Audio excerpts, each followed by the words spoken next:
Thira Wada Yadibera, Maniga Siaro, Yoga Bimala, Barero Thira Wada.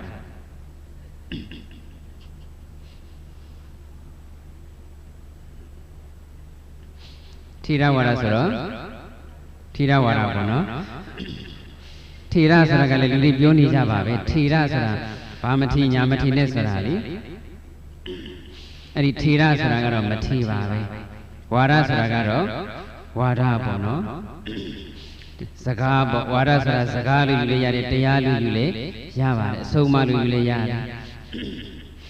Thira Wada Sura, Matimia Diye, Zagabo, Thira Wada Sara Badi Zaglunga, Diet Tadagaro, Matimia Diye Zaga, Matimia Zagabo, Bematimia Zagaro, Diga Brana Gonzangaro, Shemaha Kataba, Tabia Thira Wada, Shemaha Kataba Sachi, Matimia Diye Zagas, Piazza Mahudola. Diego Gawa Maragaro, Yasafia, Lizangawa, Calabalu, Hoja Tare, Pewini Vidama, Bidiga Tombo, Nigan, Ayaku, Thira Wada Kora. Dame Badi Zaglunga, Diet Tadajaro, Matimia Diye Zaga, Matimia Diye Zagaga. Yes, I just say so much Diaro, she lemon, no lemon, Pian lemon, she just no champion, Loma Mabilo Benem, yes, I just hot harry at die, Muyen and Dime, Lila Yami, Gentle Yami, Dame Matimia is a combo, Matimia is a gaga, I eat a comment, no? A Chetonia Bad is a hard combo, Eddie is a guard to come and die. Then I had a video, says Sonya Kejara Mulu, Matimia is a guard and Sonya Kede. Piriga Dombo Niking Aya, Yasaja, no daughter, Taya, Yarama, Sidigo, Thira Wada Kora. And Thira Wada is a long Taya Tibene, Diego Tibe, the Wobabano, Taya Tibega, Matimia Diasaga, Shimakabasari, Matimia Diasaga, Bazagales, Yasaja, Sumari, Uduri, Chilem, no lemon, no boo, Pian Lemon, Edisaka, Edisaka, a debut. Lesson and the song like message she no do it, it got Muyen, Soma, Muyenigo, Thira Wada, Diego Gawa. Thira Wada and 20 the Buddha Badajar, Malu Koro, Mahayana, Jamboli. The Rogara message Somago, she left she no lend no day, young left. At a Thira Wada, two of Euro. Shimakaba Sashi, then I am Matimia Zaga, Eddie Zaga time, less than the sound like Messashi, she no daughter Bidigato, Muyen, Soma, Muyengo, Thira Wada, Tagale Tibe to Kuko. Now the reaction of Thira Wada said, Badi Zagalungu, Jimes Thiraga Mati, Wadaga, Zaga, a Duiko, a Yusa, who Zaga the Kuda Yuamaro, Wada Sara, Zaga, a Duiko, a Yusa. A Bumu, a Jen, a near time, Zayay Lakana, a Gono Baravari. At a Thira Wada, Matiriga, and Yaishira Dini, Thira Wada says, Alone, Young Yosanaga, Thira Aya, a Shendari Bodra, Matigu, you like. Wada Aya, Eddie Shendari Bodra, Matimia ye, Zagarori, Soma Rori, Dayarori, Shendari Bodra, Matimia ye, Lee Time Bong, Jinjam, Yosugo, Sydney Sita. Zayay Lakana, Arari Gono, Wada Kore, Naku Bonai, Shendari Bodra, Matimia ye, Sydney Sita, Duiko, Yusa Zagaro, Somaro, Zay Lakanari, Gono, Valu Kole, Thira Wada. Shema Moglan, Matimia ye, Wada Sele, Thira Yashima Moglan, Jupo, Thira Yashimakaba, Shimakaba, Wada, Wada Sele, Maluya Gombavari. Thira Yashiana Matigu, Thira Wada, Shiana Mati. Sitane, Luya, Shena Ananamati, Somarone, Sagarori. Radini at Naime Yahansu Bido, Shendari Bodra, Matimia, Thira Waragu, Ayu Ginu, Lina, Jendong Jaya Mambo. Yasaja Dawiti music, Jama, the Rendono, Munire, Yadaya, the Kudo, the Kauyan, Shima. Another way the table organi, Kubyang Dore, another way Nata, Kubyang Suru level, Hulu Kubyang from Yusane Bono, Loga Waharaya, Dono Navabe. Another way the table organi, Yona Janju Sabiro, Bawati, Tapshadware, another way Nata, Yaso Yasi, Yaula Biro, သူလျှောက်ချင်တဲ့အကြောင်းအရာတွေအများကြီးပဲလျှောက်ထားသွားပါတယ်အဲ့ဒီလျှောက်ထားသွားတဲ့အချက်လက်တွေအများကြီးတွေကတစ်ခုကပါဠိလိုတော့တာရိပုတ္တဝပညာယသီလနာဥပဒမိနာသာယောဘိပါရင်ကတောဘိက္ခုဧတဝပရမောတိယမြန်မာလိုအဓိပ္ပာယ်ကတော့ဘုန်းတော်ကြီးတော်မူသောမြတ်စွာဘုရားမြတ်စွာဘုရားရှင်ရဲ့တပိသားယဟန်တန်ဃာတော်တွေထဲမှာအရှင်သာရိပုတ္တရာမထေရမြတ်သီသာလျင်ပညာဂုဏ်အားဖြင့်ရောသီလဂုဏ်အားဖြင့်ရော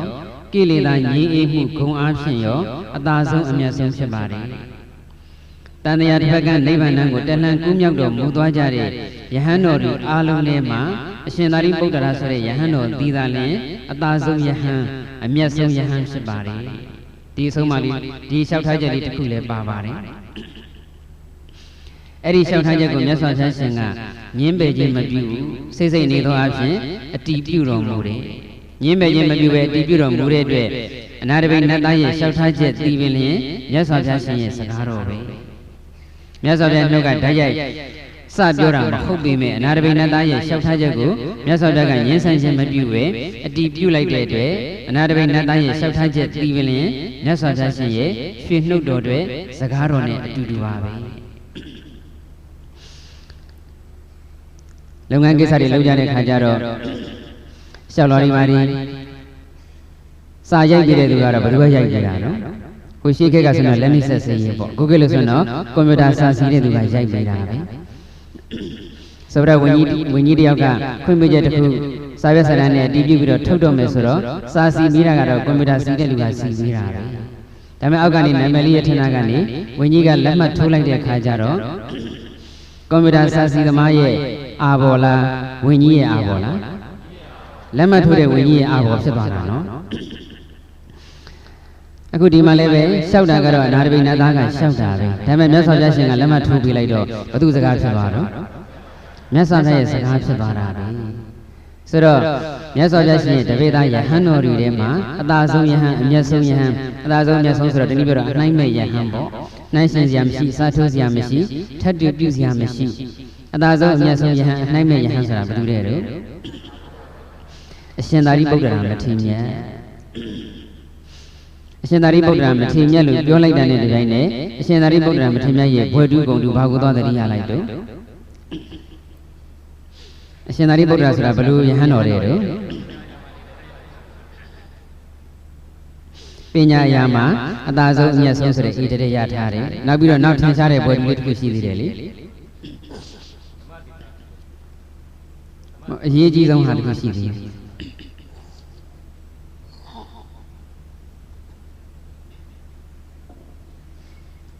ရှင်သာရိပုတ္တရာမထေရမြတ်ကြီးကပညာရာမှာအသာဆုံးပြီးတော့နောက်တစ်ခု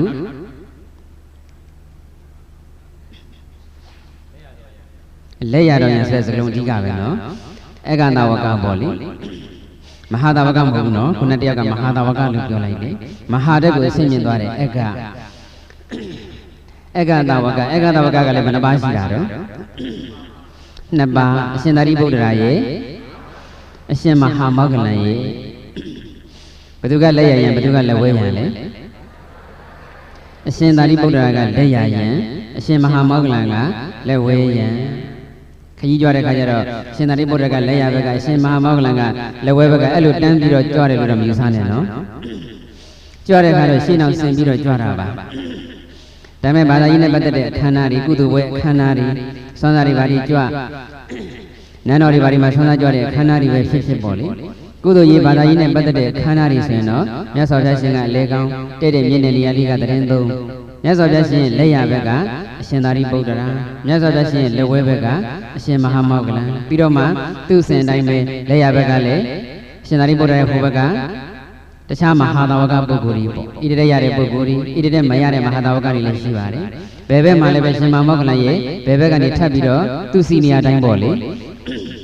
သူ့စီနီယာနဲ့ဒီမဟာသာဝကပုဂ္ဂိုလ်တွေတန်းစီပြီးတော့ထိုင်ရရတယ်လောကနယ်ပယ်မှာသူစီနဲ့သူထိုင်ရတာမဟုတ်ဘူးနော်မြတ်စွာဘုရားရဲ့စနစ်ကလည်းဘလောက်တောင်အစင်တန်းညံ့တယ်လဲဆိုတာနောက်လောကီပုဂ္ဂိုလ်တွေစီနီယာတိုင်းထိုင်ရတယ်ဆိုတာကဖယားနင်းမိတယ်လို့ပဲပြောရမှာပဲမြတ်စွာဘုရားကလေကထိုင်လို့လက်ရဘက်ကရှင်သာရိပုတ္တရာလက်ဝဲဘက်ကရှင်မမောဂလန်ပြီးတော့လည်းပဲသူ့ဣတတဲ့နဲ့သူ့ဣတတဲ့နဲ့သူ့နေရာလေးနဲ့သူပဲ ခုံနမလိုက်ကတ်ဆရာတော့မလိုပါဘူးနော်ယဟန္တာရှင်မကြီးဆိုတော့ခုံနမကတ်ဆရာမလို့သိတယ်ငါဘယ်နေရာထိုင်ရမလဲဆိုတာအဲ့ဒီတိုင်းပဲထိုင်ကြတာမဟာသဝကကျတော့ဘယ်လောက်ရှိတာလဲတော့အက္ကသဝကကတော့2ပါးလीမဟာသဝကဘယ်နှပါးလို့ကြားဘူးလို့ကိုထေးအောင်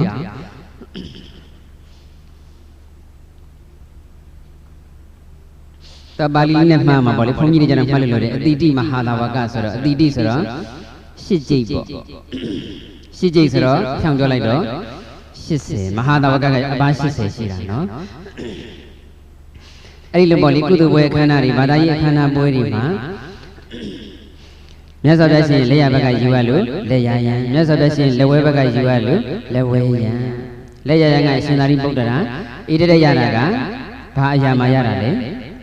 ပညာအရာမှာအရှင်မောဂလန်ကလက်ဝဲယံဣတရရတော့ဘာအရာမှာရတာလဲတကူအရာမှာရတာအဲ့ဒါလေးကြည့်ပြီးတော့ကောက်ချက်ချလိုက်မယ်ဆိုရင်ပညာနဲ့တကူဘယ်ဟာပို့ပြီးတော့မြင့်မြတ်လဲပညာကပို့ပြီးတော့မြင့်မြတ်တယ်ဘာဖြစ်လို့လဲလက်ရဘက်ကနေရလို့ပေါ့နော်လက်ရနဲ့လက်ဝဲဆိုတော့ကောင်းတဲ့အရာဝတ္ထုတွေတန်းစင်မွေးကြိုင်တဲ့အရာဝတ္ထုတွေကင်တော့လက်ရနဲ့ကင်လက်ဝဲနဲ့ကင်ကဲထမင်းစားတော့ပဲကြည့်ပေါ့လေထမင်းစားတယ်ဆိုတော့ဟိုဘိုက်ထဲရောက်မှမစင်မကြရုံစပွဲအတုပတော်ဖြစ်သွားတာကတပိုင်းတကဏ္ဍပေါ့ပြင်မှာကြတော့အစင်အနံ့ရတာနဲ့ပြည်စုံအောင်မှုံပေးကြံကြံလေးတွေချက်ပြုတ်ကြော်လော်ထားတာဆိုတော့ခန္ဓာကိုယ်ပါဇက်ထဲသွင်းမဲ့အစားတော့ကြတော့လက်ရနဲ့ကင်လက်ဝဲနဲ့ကင်ဘယ်ကြောကြတော့ချွင်းချက်ထားလိုက်ပေါ့နော်အများအပြားကတော့မွန်မြတ်တဲ့အရာတွေဆိုရင်လက်ရပဲနဲ့ကင်တယ်ပေးတဲ့ကတော့ပါရဲ့ဟိုရေကန်ထဲမှာဆေးတွေကြောတဲ့ခါကျတော့ဟုတ်ရဲ့လားဘယ်တန်နေကြတော့ရော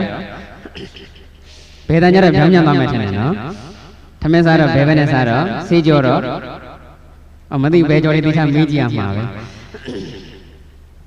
ရေပုံရအနေနဲ့ကြည့်မယ်ဆိုရင်တန်းစင်တဲ့အရာဝတ္ထုတွေကိုကင်မယ်ဆိုရင်ညာဘက်လည်းနဲ့ကင်လို့ရှိတယ်ညင်တော်တဲ့အရာတွေမတန်းစင်တဲ့အရာတွေအညစ်အကြေးတွေကိုကင်လို့ရှိရင်တော့ဘယ်လည်းနဲ့ကင်လို့ရှိတယ်အဲလောကသဘောအရာကြည့်မယ်ဆိုရင်တော့ဘယ်နဲ့ညာနဲ့ဘယ်ဘက်ကပုံမြင့်မြတ်တော့ညာဘက်ကပုံမြင့်မြတ်တယ်ဒီလိုပြောလို့ဟိုလောကီမင်္ဂလာပဲလိုက်တယ်လို့ဆိုလိုတာမဟုတ်ဘူးနော်မြတ်စွာဘုရားရှင်ကိုတော်တိုင်လက်ဝဲနဲ့လက်ရတကူနဲ့ပညာပုဂ္ဂိုလ်2ယောက်ကိုနေရာချရတော့မယ်ဆိုတော့ဘယ်သူလက်ရဘက်ကချတော့ပညာအသာဆုံးကိုလက်ရဘက်ကချတယ်တကူအသာဆုံးကိုလက်ဝဲဘက်ကပဲချတယ်ဒါလေးကိုကောက်ချက်ချကြည့်လိုက်လို့ရှိရင်လောကမှာတကူနဲ့ပညာတကူဆိုတဲ့နေရာမှာတော့စီစဉ်ဥစ္စာတကူအာနာတကူထင်ပေါ်ကြောကြားမှုတကူရုပ်ဆင်းလှပမှုတကူစသည်အဖြစ်တကူအလုံးလူတွေမမောကြတဲ့ရုပ်ဝတ္ထုပိုင်းဆိုင်ရာတကူတွေအကုန်လုံးပါဝင်တာပေါ့အဲ့တော့တကူနဲ့ပညာတတိပြည့်တော့စီစဉ်ဥစ္စာနဲ့အတိညာဘယ်ဟာကပို့ပြီးတော့မြင့်မြတ်လဲအတိညာကပို့မြင့်မြတ်တယ်တရားနာပိဋကများကိုစီစဉ်ဥစ္စာဟိုဒေါ်လာ3သိန်းပေးမယ်တစ်ဖက်ကလည်းပဲအတိညာတိုးပါစီမဲ့ဂါထာလေးတစ်ပုဒ်သင်ပေးမယ်ဆိုရင်ဘယ်ဟာယူမလို့ဒေါ်လာ3သိန်းယူမယ်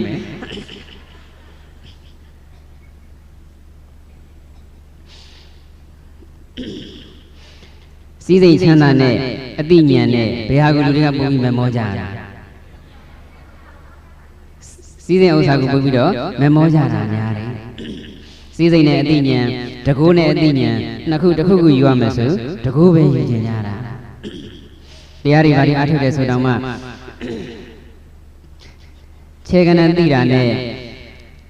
ဖြစ်ပြမြင်တဲ့ဉာဏ်နဲ့အဲ့နှစ်ခုဘယ်ဟာယူမလဲဆိုရင်ဟိုခြေကနန်မယူမယ်ကဲတရားဝဲသိမ့်လိုက်တာပဲအေးပါတယ်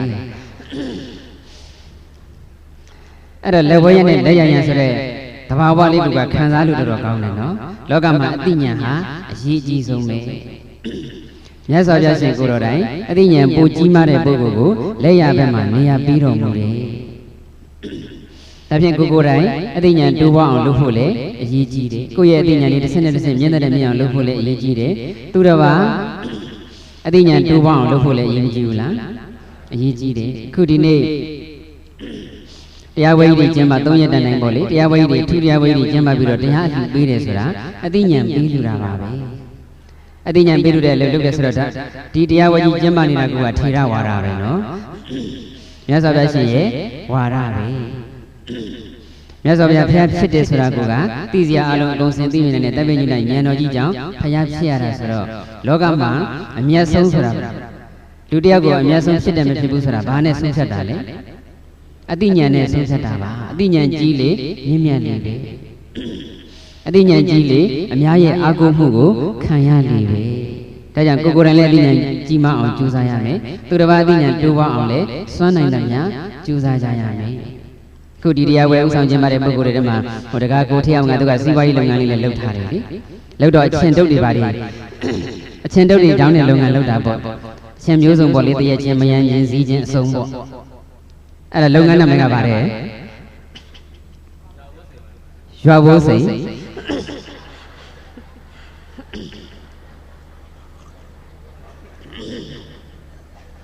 ရွာဘိုးစိန်ဆိုတော့လည်းဒါထေရဝါဒနဲ့ကြိုက်တာပေါ့နော်သူကရွာဘိုးစိန်လို့ဘာလို့မှဲ့တာလဲသူကစီးပွားရေးလုပ်ငန်းလုပ်တော့မယ်ဆိုတဲ့အချိန်ကျတော့ချင်းတုပ်လုပ်ငန်းလုပ်တော့မယ်ဆိုတော့အဲ့ဒီအချိန်မှာပဲသမီးလေးကမွေးလာလို့လေအဲ့ဒါသမီးမွေးတဲ့တူတူမထူတော့ပါဘူးလုပ်ငန်းနဲ့မစဉ်းစားမနေတော့ဘူးရွာဘိုးစိန်ဆိုပြီးသူကမှဲ့လိုက်အဲ့ဒါနာမည်ကရွာဘိုးစိန်ဆိုပေမဲ့ဟိုရွာဘိုးစိန်အချင်းတုပ်တွေရဲ့နောက်မှာတခြားသောအချင်းတုပ်တွေတို့နေရာစီတုပ်တွေတို့ဇီးတုပ်တွေဆိုလို့ရှိရင်နောက်မှာဘာတွေပါလိမ့်ရှိတော့တချင်းလေးတွေပါလိမ့်ရှိတယ်ရွာဘိုးစိန်ကြတော့ရှေ့ကတော့ရွာဘိုးစိန်အမှတ်တစိတ်ပေါ့လေနောက်မှကျတော့တချင်းနေရာမှာဗာရေးထားတော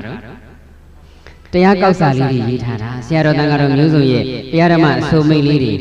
ဆင်ញင်စဉ်းစားစရာလိုက်နာကျင့်သုံးစရာကောင်းတဲ့အဆုံးအမလေးတွေရေးထားတာဦးဇင်းတို့ဆုံးမလေးတောင်မှပါတာပေါ့လေတခါတယောက်ကလာပြီးတော့ကတ်တယ်ရှင်ဖျားတဲ့ဒီမှာရွာဘိုးစိန်ကတော့ရှင်ဖျားကောက်စာတွေထည့်သုံးထားတယ်တဲ့ရှင်ဖျားစီခွင့်ပြုချက်လာတောင်းလာတဲ့ခွင့်ပြုချက်တော့မတောင်းပါဘူးတောင်းလားမတောင်းလားဦးဇင်းလည်းမမှတ်မိတော့ဘူးမမှတ်မိတော့ပါဘူးတောင်းနေဖြစ်စီမတောင်းနေဖြစ်စီအခုလိုအချင်းတုပ်မှတ်တစိရဲ့နောက်မှာတရားဓမ္မကောက်စာလေးတွေရေးတာဟာအင်မတန်ကောင်းတဲ့လုပ်ရပါပဲဦးဇင်းတို့ကတော့ခွင့်တောင်းတော့မတောင်းတော့ခွင့်ပြုပါတယ်သဘောတူပါတယ်အဲ့ဒီလုပ်ငန်းရှင်သိလို့ရှိရင်ပြောလိုက်ပါကောက်စာဒီတစ်ခုတစ်ခုတောင်မလုပ်ပါနဲ့ကောက်စာမှတော်တော်များများလေးလုပ်ပါလို့တောင်ပြောထားတာ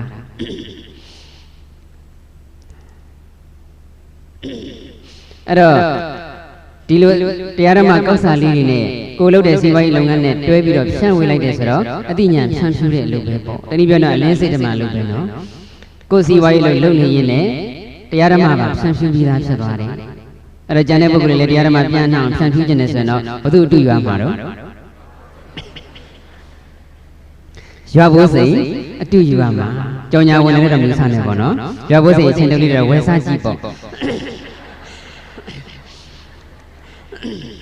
အဲ့ဒီအချင်းတုပ်လေးနောက်မှာတော့ကောက်စာလေးတွေတွေးမှာပါပဲအဲ့ဒီကောက်စာလေးတွေစုံအောင်ဥစုံကပ်ပါဆိုတော့တောင်းထားတယ်ရတော့မရသေးဘူးနော်အဲ့တော့ပညာနဲ့တကူနဲ့ဘယ်ဟာကမြင့်မြတ်လဲပညာကမြင့်မြတ်တယ်ထောက်ထားနေကြည့်လိုက်တော့လက်ရရနဲ့လက်ဝဲရမှာပညာကြီးမှဆုံးဖြစ်တဲ့ရှင်သာရိပုတ္တရာမထေရမြတ်ကိုလက်ရရမှာထားတယ်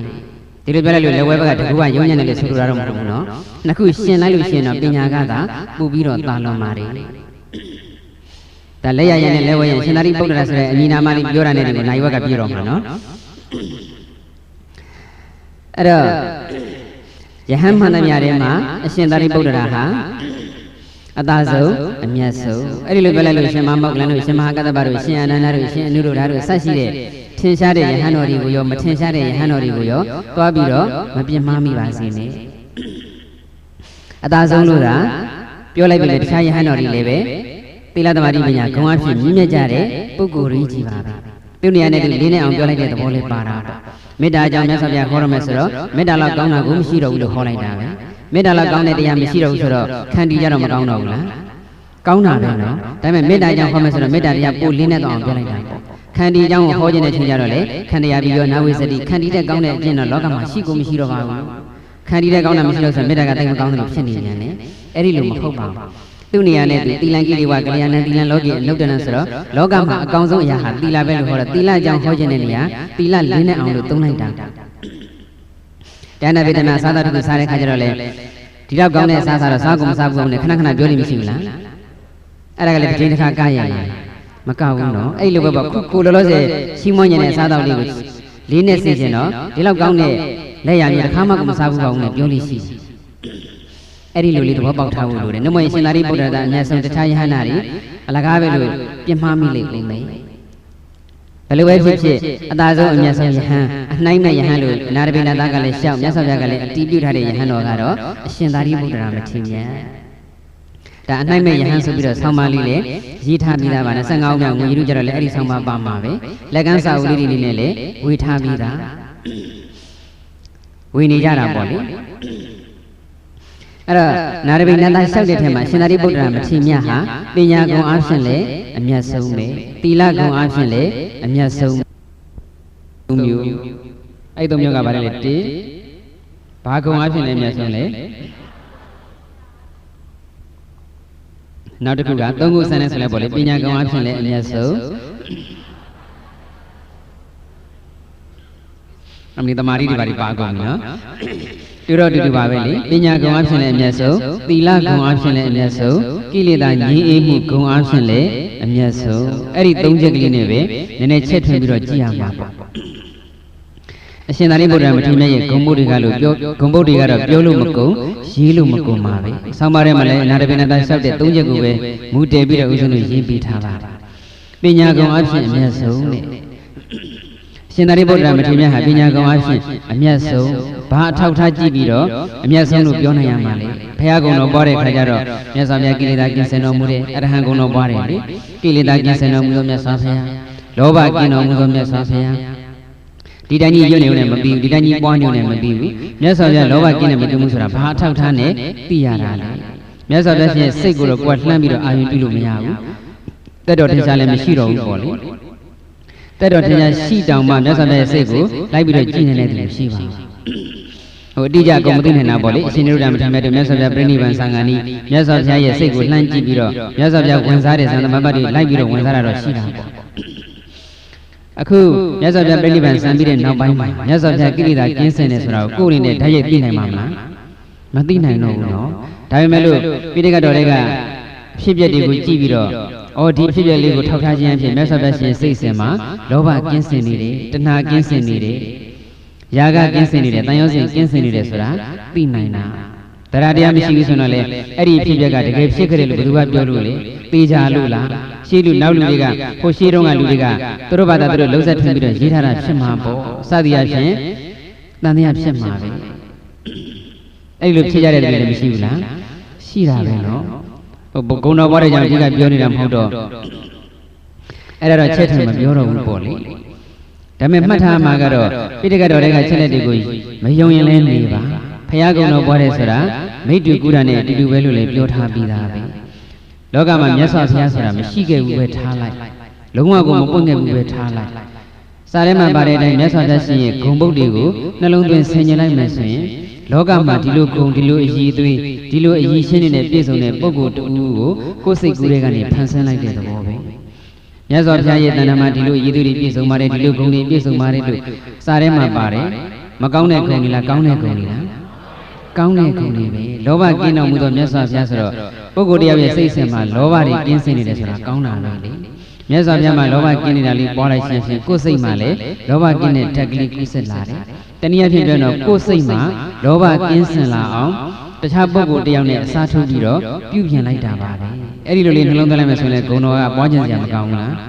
းကောင်းတာပဲဘုရားဆိုတာရှိမရှိနော်ရှိမရှိကိုယ်စိတ်မှာကိုနှုတ်မှာကိုမှာပြည့်စုံတဲ့ပြည့်စုံတတ်တဲ့အရည်သွေးတွေကိုပုဂ္ဂိုလ်တယောက်အစားထိုးဖန်ဆင်းပြီးတော့အဲ့ဒီပုဂ္ဂိုလ်ရဲ့တဏ္ဍာမှာဒီရည်သွေးတွေပြည့်စုံပါတယ်ဒီရည်ချင်းတွေပြည့်စုံပါတယ်ဒီဂုဏ်တတ္တိတွေရှိပါတယ်နဲ့ပေ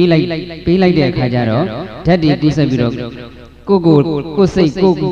်ကိုနှုတ်မှာလေအဲ့ဒီအရည်သွေးတွေကူးဆက်လာတယ်တနည်းပြောရင်ကိုယ်စိတ်ကိုနှုတ်ကိုထဲမှာကောင်းမြတ်တဲ့အရည်သွေးတွေကိုတွယ်ဝိုက်တဲ့နည်းနဲ့ထည့်သွင်းပေးတာပါပဲဖခင်မှာဒီဂုဏ်လေးရှိပါတယ်ဆိုတော့သူကတော့ပဲကြည့်ပေါ့လေမှန်ကန်၍ကျိုးရှိသောစကားကိုသာဆိုတော်မူသောမြတ်စွာဘုရား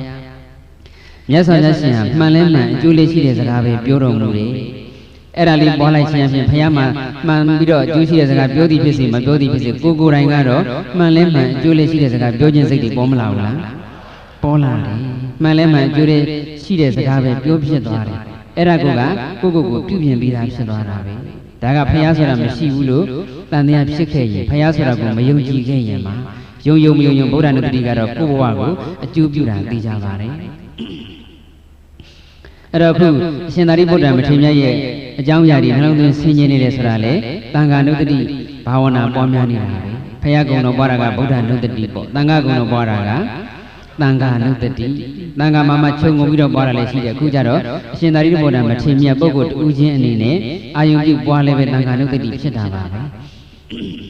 အရှင်သာရိပုတ္တရာမထေရမြတ်ဆိုတာလောကကြီးမှာရှိခဲ့သည်ဖြစ်စေမရှိခဲ့သည်ဖြစ်စေဒီပုဂ္ဂိုလ်ကတော့ဒီလိုရည်သူတွေနဲ့ပြည့်စုံတယ်ဆိုတာကိုဆင်ခြင်လိုက်ခြင်းအပြင်ကိုယ့်ဘဝထဲမှာဒီလိုရည်သူတွေပြည့်စုံအောင်တော့ကြိုးစားဖြစ်သွားတာပါပဲပညာဂုဏ်အဖြစ်လည်းအမျက်ဆုံးနဲ့ဘာအထောက်ထားနဲ့သိမလဲရှင်သာရိပုတ္တရာနဲ့ပတ်သက်လို့ပညာကြီးမားတယ်ဆိုတာအထောက်ထားတွေကအများကြီးပါပဲနမူနာ2ခု3ခုလောက်ကြည့်မယ်ဆိုရင်ကဘာမြေပြည်ကြီးတစ်ခုလုံးကိုမိုးရွာနေတဲ့အချိန်တပြိုင်နက်တည်းမိုးရွာနေတဲ့အချိန်မှာတောင်ကုန်းတောင်တန်းဒီပေါ်မှာကျတဲ့မိုးရေပေါက်ကဘယ်လောက်ရှိတယ်မြေပြင်ပေါ်မှာကျတဲ့မိုးရေပေါက်ကဘယ်လောက်ရှိတယ်ပင်လယ်သမုဒ္ဒရာတွေကျတဲ့မိုးရေပေါက်ကဘယ်လောက်ရှိတယ်လို့တပြိုင်နက်တစ်ချိန်တည်းမှာရေတွက်နိုင်ပါတယ်ပညာဉာဏ်မကြီးမဟုတ်လားကိုမျက်စိရှိကြားနေတဲ့မိုးရေပေါက်တောင်ကိုရေတွက်နိုင်မှာမရေတွက်နိုင်ဘူးအရှင်သာရိပုတ္တရာမထေရမြတ်ကတော့ရေပြင်ကရောမြေပြင်ရရောကုန်းတောင်တန်းဒီပေါ်မှာရောကြားတဲ့မိုးရေပေါက်တွေကိုကုန်းပေါ်ကတော့ဘယ်နှဆက်ရေပြင်ပေါ်တော့ဘယ်နှဆက်မြေပြင်ပေါ်တော့ဘယ်နှဆက်ဆိုပြီးတော့မိုးရေမိုးပေါက်တွေမိုးဆက်အရေအတွက်ကိုအတိအကျရေတွက်နိုင်တယ်ဒီတစ်စက္ကန့်မှာရေတွက်တဲ့ဆိုရင်ဒီတစ်စက္ကန့်အတွင်းပင်လယ်သမုဒ္ဒရာမှာကြားတဲ့မိုးရေပေါက်တောင်ကုန်းတောင်တန်းပေါ်ကြားတဲ့မိုးရေပေါက်မြေပြင်ပေါ်ကြားတဲ့မိုးရေပေါက်တစ်စက္ကန့်ထဲမှာကိုတစ်ပြိုင်တည်းရေတွက်နိုင်တာနော်ယုံရင်ယုံမယုံရင်နေပေါ့နော်တရားတရားရှိတဲ့ပုဂ္ဂိုလ်ကတော့ယုံတာပါပဲအဲ့တော့ခုစက်မှုသိပ္ပံပညာတွေထွန်းကားတယ်ဘယ်သိပ္ပံပညာရှင်မှအဲ့ဒီလိုတစ်စက္ကန့်အတွင်းမှာဘယ်နေရာမိုးရေဘယ်နှပေါက်ဆိုတာရေတွက်နိုင်မှာမလားမရေတွက်နိုင်ဘူးတကယ်လို့များရေတွက်နိုင်ရင်လေကွန်ပျူတာစက်တွေရဲ့အားကိုးနဲ့စက်အကူအညီနဲ့ပဲရေတွက်နိုင်မှာပဲစက်အကူအညီဆိုတာတော့မှခံမှန်းသဘောပဲရမှာပဲအတိအကျတော့မရနိုင်ဘူးဒါလေးနဲ့တဲ့သဘောတရားတွေဆိုတာခဏထားလိုက်အောင်တာမန်သိဉာဏ်မျိုးနဲ့သိနိုင်တဲ့ရုပ်ဝတ္ထုပိုင်းဆိုင်ရာသဘောတရားတွေကိုသိနိုင်တဲ့ဉာဏ်မှတောင်မှအရှင်သာရိပုတ္တရာမထေရမြတ်ရဲ့ဉာဏ်တော်ကြီးကအင်တန်ကြီးကျယ်လာပါတယ်မြတ်စွာဘုရားသက်တော်55နှစ်ပြည့်ပြီးတဲ့အချိန်ကျတော့အမြဲတမ်းပြည့်စုံလုပ်ကြဖို့အလုပ်ကြွေးထားမှဖြစ်မယ်ဆိုပြီးတော့ဘယ်သူအမြဲတမ်းပြည့်စုံလုပ်ကြွေးမလဲတန်ခါပိဋကမှာမေးတော်မူတယ်သက်တော်50ဘုရားဖြစ်တာကသက်တော်ဘယ်လောက်လဲယုံရင်ယုံမယုံရင်နေပေါ့နော်တရားတရားရှိတဲ့ပုဂ္ဂိုလ်ကတော့ယုံတာပါပဲအဲ့တော့ခုစမှုသိပ္ပံပညာတွေထင်ထားတယ်ဘယ်သိပ္ပံပညာရှင်မှအဲ့ဒီလိုတစ်စက္ကန့်အတွင်းမှာဘယ်နေရာမိုးရေဘယ်နှပေါက်ဆိုတာရေတွက်နိုင်မှာမလားမရေတွက်နိုင်ဘူးတကယ်လို့ရေတွက်နိုင်ရင်လေကွန်ပျူတာစက်တွေရဲ့အားကိုးနဲ့စက်အကူအညီနဲ့ပဲရေတွက်နိုင်မှာပဲစက်အကူအညီဆိုတာတော့မှခံမှန်းသဘောပဲရမှာပဲအတိအကျတော့မရနိုင်ဘူးဒါလေးနေတဲ့သဘောတရားတွေဆိုတာခဏထားလိုက်အောင်တာမန်သိနိုင်တဲ့သိနိုင်တဲ့ရုပ်ထုပိုင်းဆိုင်ရာသဘောတရားတွေကိုသိနိုင်တဲ့ဉာဏ်မှတောင်မှအရှင်သာရိပုတ္တရာမထေရမြတ်ရဲ့ဉာဏ်တော်ကြီးကအင်တန်ကြီးကျယ်လာပါတယ်မြတ်စွာဘုရားသက်တော်55နှစ်ပြည့်ပြီးတဲ့အချိန်ကျတော့အမြဲတမ်းပြည့်စုံလို့ကြိုးဖို့အလုပ်ကြည့်ထားမှဖြစ်မယ်ဆိုပြီးတော့ဘယ်လိုအမြဲတမ်းပြည့်စုံလို့ကြိုးမလဲတန်ခါပိဋကမှာမေးတော်မူတယ်သက်တော်50ဘုရားဖြစ်တာကသက်တော်ဘယ်လောက်လဲ35 55ဆိုတော့ဝါ20အလုံးပေါ့ဝါတော်20အတွင်းမှာကတော့အလုပ်ကြီးအရင်မရှိဘူးတခါတည်းရှင်နာဂိတကလုပ်ကြည့်အရှင်တခါတည်းအရှင်နာဂသမလာကလုပ်ကြည့်တခါတည်းရှင်သူနခတကလုပ်ကြည့်စသည်အဖြစ်အလုပ်ကြီးအရင်မရှိဘူးတပါးပြီးတပါးပြောင်းနေတာအရှင်အနန္ဒအလုပ်ကြီးဆိုတာကဘုရားဖြစ်ကြတဲ့ကလုပ်ကြည့်လာတာမဟုတ်ဘူးနော်ဝါတော်20မြတ်စွာဘုရားတက်တော်55နှစ်နောက်ပိုင်းကျမှပြိဋိဘံစံတဲ့အထိတောက်လျှောက်ပြုစုလုပ်ကြည့်လာတာပါအဲ့တော့ငါဘုရားကိုဘယ်သူအနိကအမြဲတမ်းပြုစုလုပ်ကြည့်မလဲလို့တန်ခါပိဋကမှာမင်းလိုက်တော့ရှင်သာရိပုတ္တရာမထေရမြတ်ကအမြန်ဆုံးချပြီးတော့တပည့်တော်ပြုစုလုပ်ကြည့်ပါမယ်ဗျာမြတ်စွာဘုရားရှင်နောက်တော်ကတခွားမကွာတပည့်တော်အမြဲတမ်းပြုစုလုပ်ကြည့်ပါမယ်အဲ့ဒီလိုလျှောက်တော့မြတ်စွာဘုရားရှင်ကจิตတသာရိပုတ္တရာသင်ဟာငါဘုရားကိုအနိကအမြဲတမ်းပြုစုလုပ်ကြည့်ဖို့မသင့်တော်ဘာလို့လဲဆိုတော့သင်จิตသားရှိရနေရာတိုင်းသင်จิตသားနေလျာနေရာတိုင်းဟာတကယ်ကိုတရားဓမ္မထွန်းကားတဲ့နေရာဖြစ်နေလို့ပဲဟုတ်တယ်လေသင်ရှင်သားရဲ့အဆုံးအမဟာငါဘုရားရဲ့အဆုံးအမနဲ့ထပ်တူထပ်မျှပါပဲဒါကြောင့်မလို့သင်ရှင်သားငါဘုရားကိုအနိကအမြဲတမ်းပြုစုလုပ်ကြည့်မှုမပြုပါနဲ့အဲ့ဒီစိတ်မြတ်စွာဘုရားရှင်နှုတ်တော်တဲ့တရားစကားကိုကြည့်လိုက်ခြင်းအပြင်ရှင်သာရိပုတ္တရာမထေရရဲ့အဆုံးအမဟာမြတ်စွာဘုရားရှင်ရဲ့ အဆုံးမနဲ့အတူတူပဲထပ်တူထပ်မြတ်ပဲဆိုတာကိုကြည့်လိုက်ခြင်းအပြင်အရှင်သာရိပုတ္တရာမထေရမြတ်ဟာအသိဉာဏ်ဉာဏ်ကြီးမားတဲ့ဆိုတာမသိနိုင်ဘူးလားသိနိုင်တယ်အရှင်သာရိပုတ္တရာမင်းတော်မူတဲ့စကားမြတ်စွာဘုရားမင်းရဲ့စကားနဲ့တလွဲတချောစီတတိတခြားစီဖြစ်နေတဲ့ဆိုတာမရှိပါဘူးဒါလေးကြည့်တော့လေအရှင်သာရိပုတ္တရာမထေရမြတ်ဟာပညာကုံအားဖြင့်လည်းအသာဆုံးအမြတ်ဆုံးပါပဲအသာဆုံးအမြတ်ဆုံးဆိုတာကဘုရားပြီးရင်ပြောတာနော်မြတ်စွာဘုရားပါရမီကိုတော့မရှိဘူးပေါ့မြတ်စွာဘုရားပြီးလို့ရှိရင်တော့ရှင်သာရိပုတ္တရာမထေရမြတ်ဟာတလောကလုံးမှာအသိဉာဏ်ပညာအကြီးမားဆုံးပုဂ္ဂိုလ်ပဲ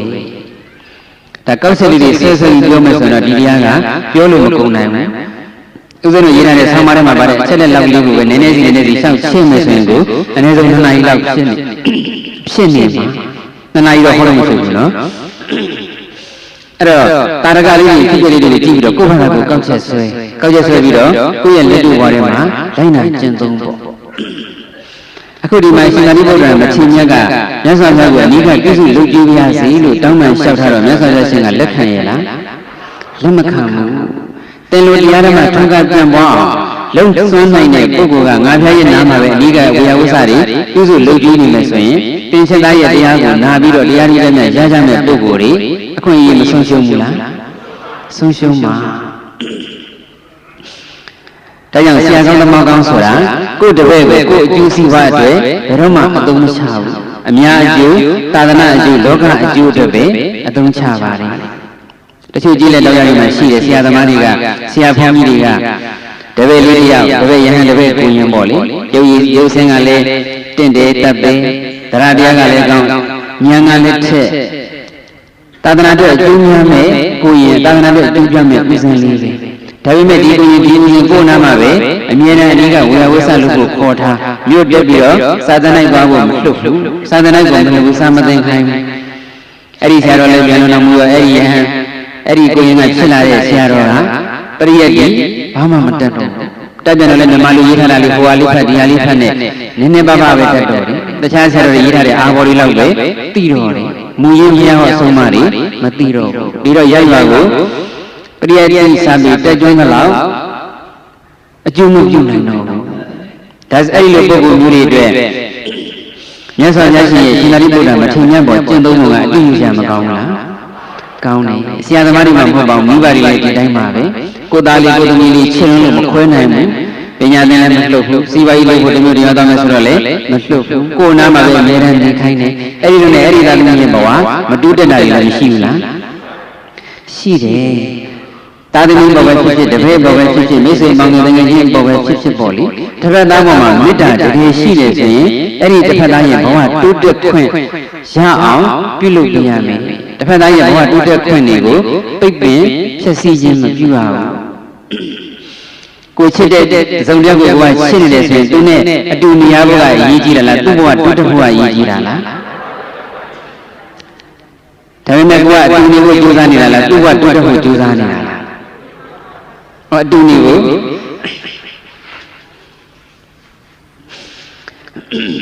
ဒီအပိုင်းမှာဓမ္မကြီးကြောက်ကလည်းလျှောက်တယ်လေသူသားလေးဒီမနိုင်ငံတစ်ခုမှာအလုပ်တွေလုပ်နေအမေစီဖုံးဆက်တိုင်းစိတ်ညစ်တဲ့အကြောင်းမပြောတဲ့အကြောင်းညီးပြငိုပြဆိုတော့အမေကလည်းကဲသားကြီးမပြောဘူးစိတ်ညစ်တဲ့ဆိုရင်လည်းအများအားပြန်လာခဲ့ပါတော့ပတ်စံတွေပါလည်းရှားမနေပါနဲ့တော့ချက်ချင်းသာပြန်လာခဲ့တော့ဆိုပြီးတော့အမေကခေါ်တာပေါ့မိဘမေတ္တာအနေနဲ့တဝက်တော့တွမ်းပါတယ်တဝက်ကတော့အမှားတယ်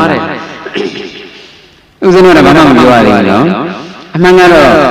အားပြီးတာလည်းအားပြီးပေါ့လေကဲသားလေးစိတ်တော့စိတ်ဆင်းနေလေပြန်ခဲ့ပေါ့ဒါပေမဲ့ဖြစ်နိုင်မယ်ဆိုတော့ဒါရအားတင်းထားပါဦးပြီးခံမှာပေါ့ဒါသားလေးရဲ့ဘဝအတွေ့အကြုံပဲဒီအတွေ့အကြုံကိုပြီးခံနိုင်မှစိတ်တက်ပြီးရင်းကျက်လာမယ်အတွေ့အကြုံကိုဘုဒ္ဓတာရမယ်ဒီဘက်ကရရှိခဲ့တဲ့အတွေ့အကြုံတွေကိုခြေခံပြီးတော့နောက်တစ်ချိန်ကျတော့ကိုယ်ဒီထဲမှာလာပြီးတော့ကိုယ့်ဘဝတိုးတက်အောင်ဆက်ပြီးတော့ကြိုးစားပေါ့စိတ်တက်အတွေ့အကြုံ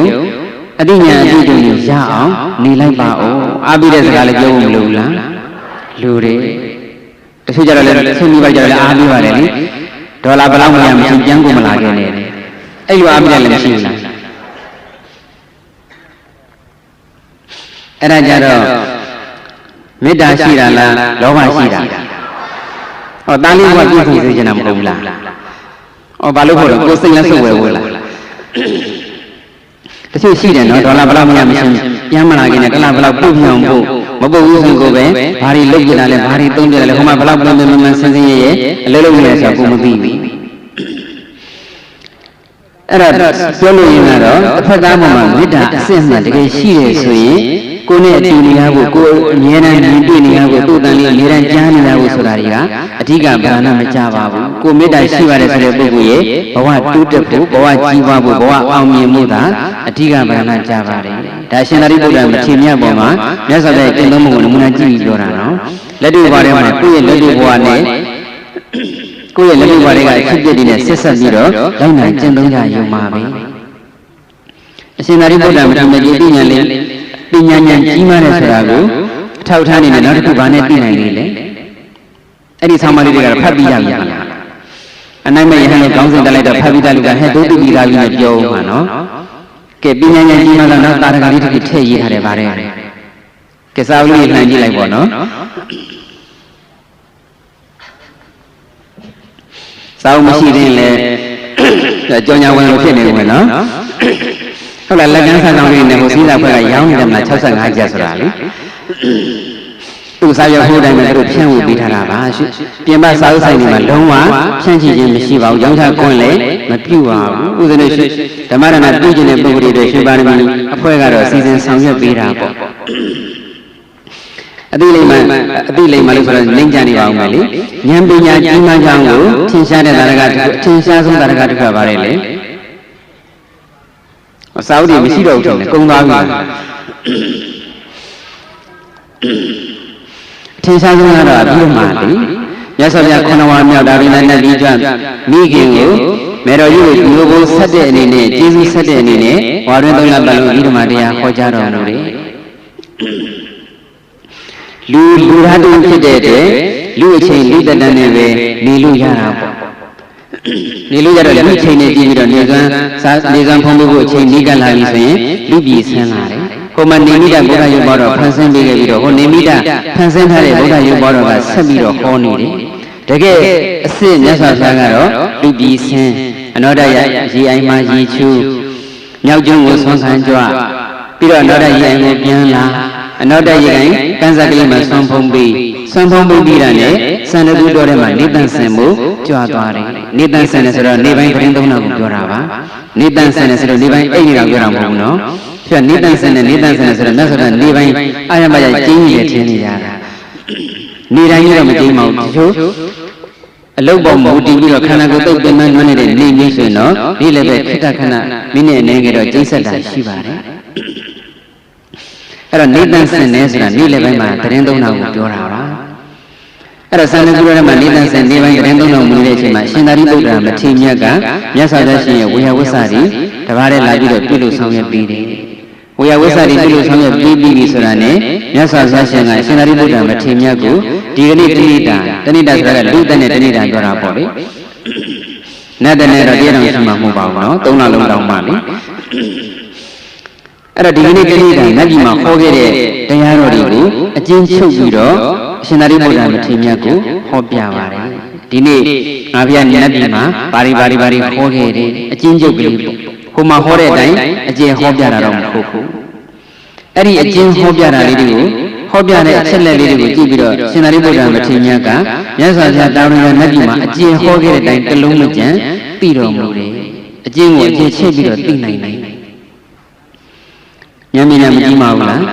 ကြီးမားတယ်နော်ကိုတော်တိုင်းကိုမြတ်ကြီးမှာမြတ်စွာဘုရားဟောတာကိုထားကြရင်နားရတာတော့မဟုတ်ပါဘူးအကျဉ်းချုပ်ကြီးကြည့်ပြီးတော့မြတ်စွာဘုရားအကျယ်ချက်လိုက်တော့ဒီလိုဖြစ်မှာပဲမြတ်စွာဘုရားဟိုမြတ်ကြီးမှာဟောတာနဲ့တလုံးမကျန်ဤတည်၍မလွယ်ကွက်တိပါပဲပြီးတော့မှလင်းတို့က900ဘဝဓမ္မမထေရမြတ်တွေအဲဒီမှာရွတ်ဆိုတာကိုနာယူခဲ့ဘူးလေလင်းတို့က900ဘောကနေဖြစ်လာတဲ့ယဟန်တော်တပည့်အတူတပည့်900ကိုမကြည့်မကြဲပြန်ပြီးတော့ဟောပြပေးတယ်မြတ်စွာဘုရားဟောတာကအကျဉ်းချုပ်အရှင်သာရိပုတ္တရာမထေရရဲ့ဉာဏ်ထဲမှာသိလိုက်တာကအကျယ်တပည့်900ကိုပြန်ပြီးတော့ပို့ချတာကမကျင်းမကျဲအခုဒီနေ့အဘိဓမ္မာပိဋကဆိုပြီးတော့ရှိနေတဲ့အဘိဓမ္မာတရားတော်တွေကအရှင်သာရိပုတ္တရာမထေရမြတ်ကြီးတပည့်900ကိုဟောကြားထားတဲ့တရားတော်တွေပါ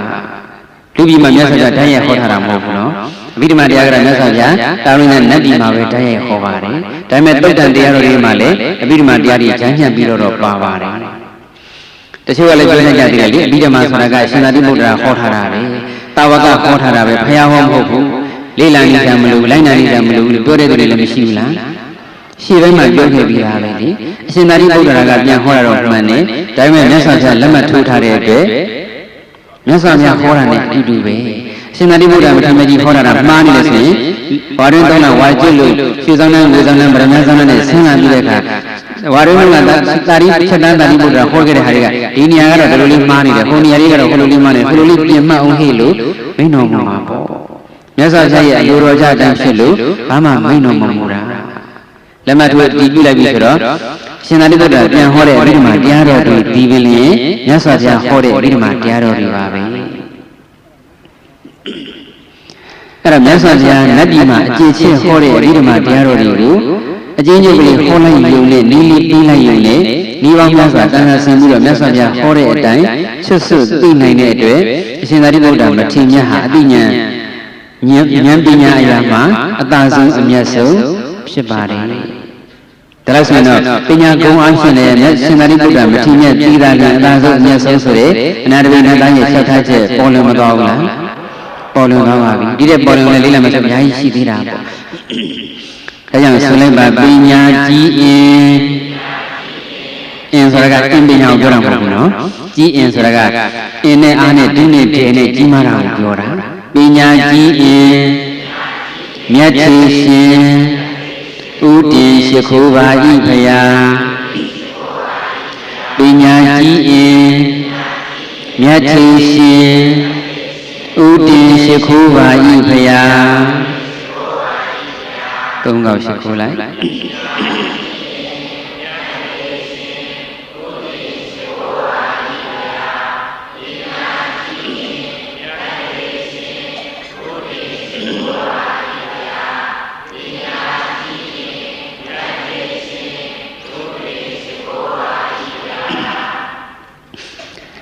အတိလိမ္မာနဲ့ပြည့်စုံဖို့ဉာဏ်ပညာကြီးမားဖို့သာလျှင်အဓိကဆိုတဲ့သဘောတရားဟာလေထေရဝါဒပဲမဟုတ်ဘူးလားဘယ်ထေရရဲ့ဝါဒလဲဆိုရင်အရှင်သာရိပုတ္တရာမထေရရဲ့ဝါဒဒီတစ်ပါးတည်းလားဆိုတော့မဟုတ်ပါဘူးမြတ်စွာဘုရားရဲ့တပိဋကမထေရမြတ်အားလုံးရဲ့ဝါဒကအတိလိမ္မာဉာဏ်ပညာကိုပဲအဓိကဗာဏထားတာပါပဲဒါပေမဲ့ဒီနေ့ကတော့ရှင်သာရိပုတ္တရာမထေရမြတ်ကိုပဲပြီးတန့်ရွေးနှုတ်ပြီးတော့အာယုံပြုပူဇော်နေတာမို့လို့ပညာကြီးမားဖို့အဓိကအသိဉာဏ်ပြည့်စုံဖို့အဓိကဆိုတာထေရဝါဒ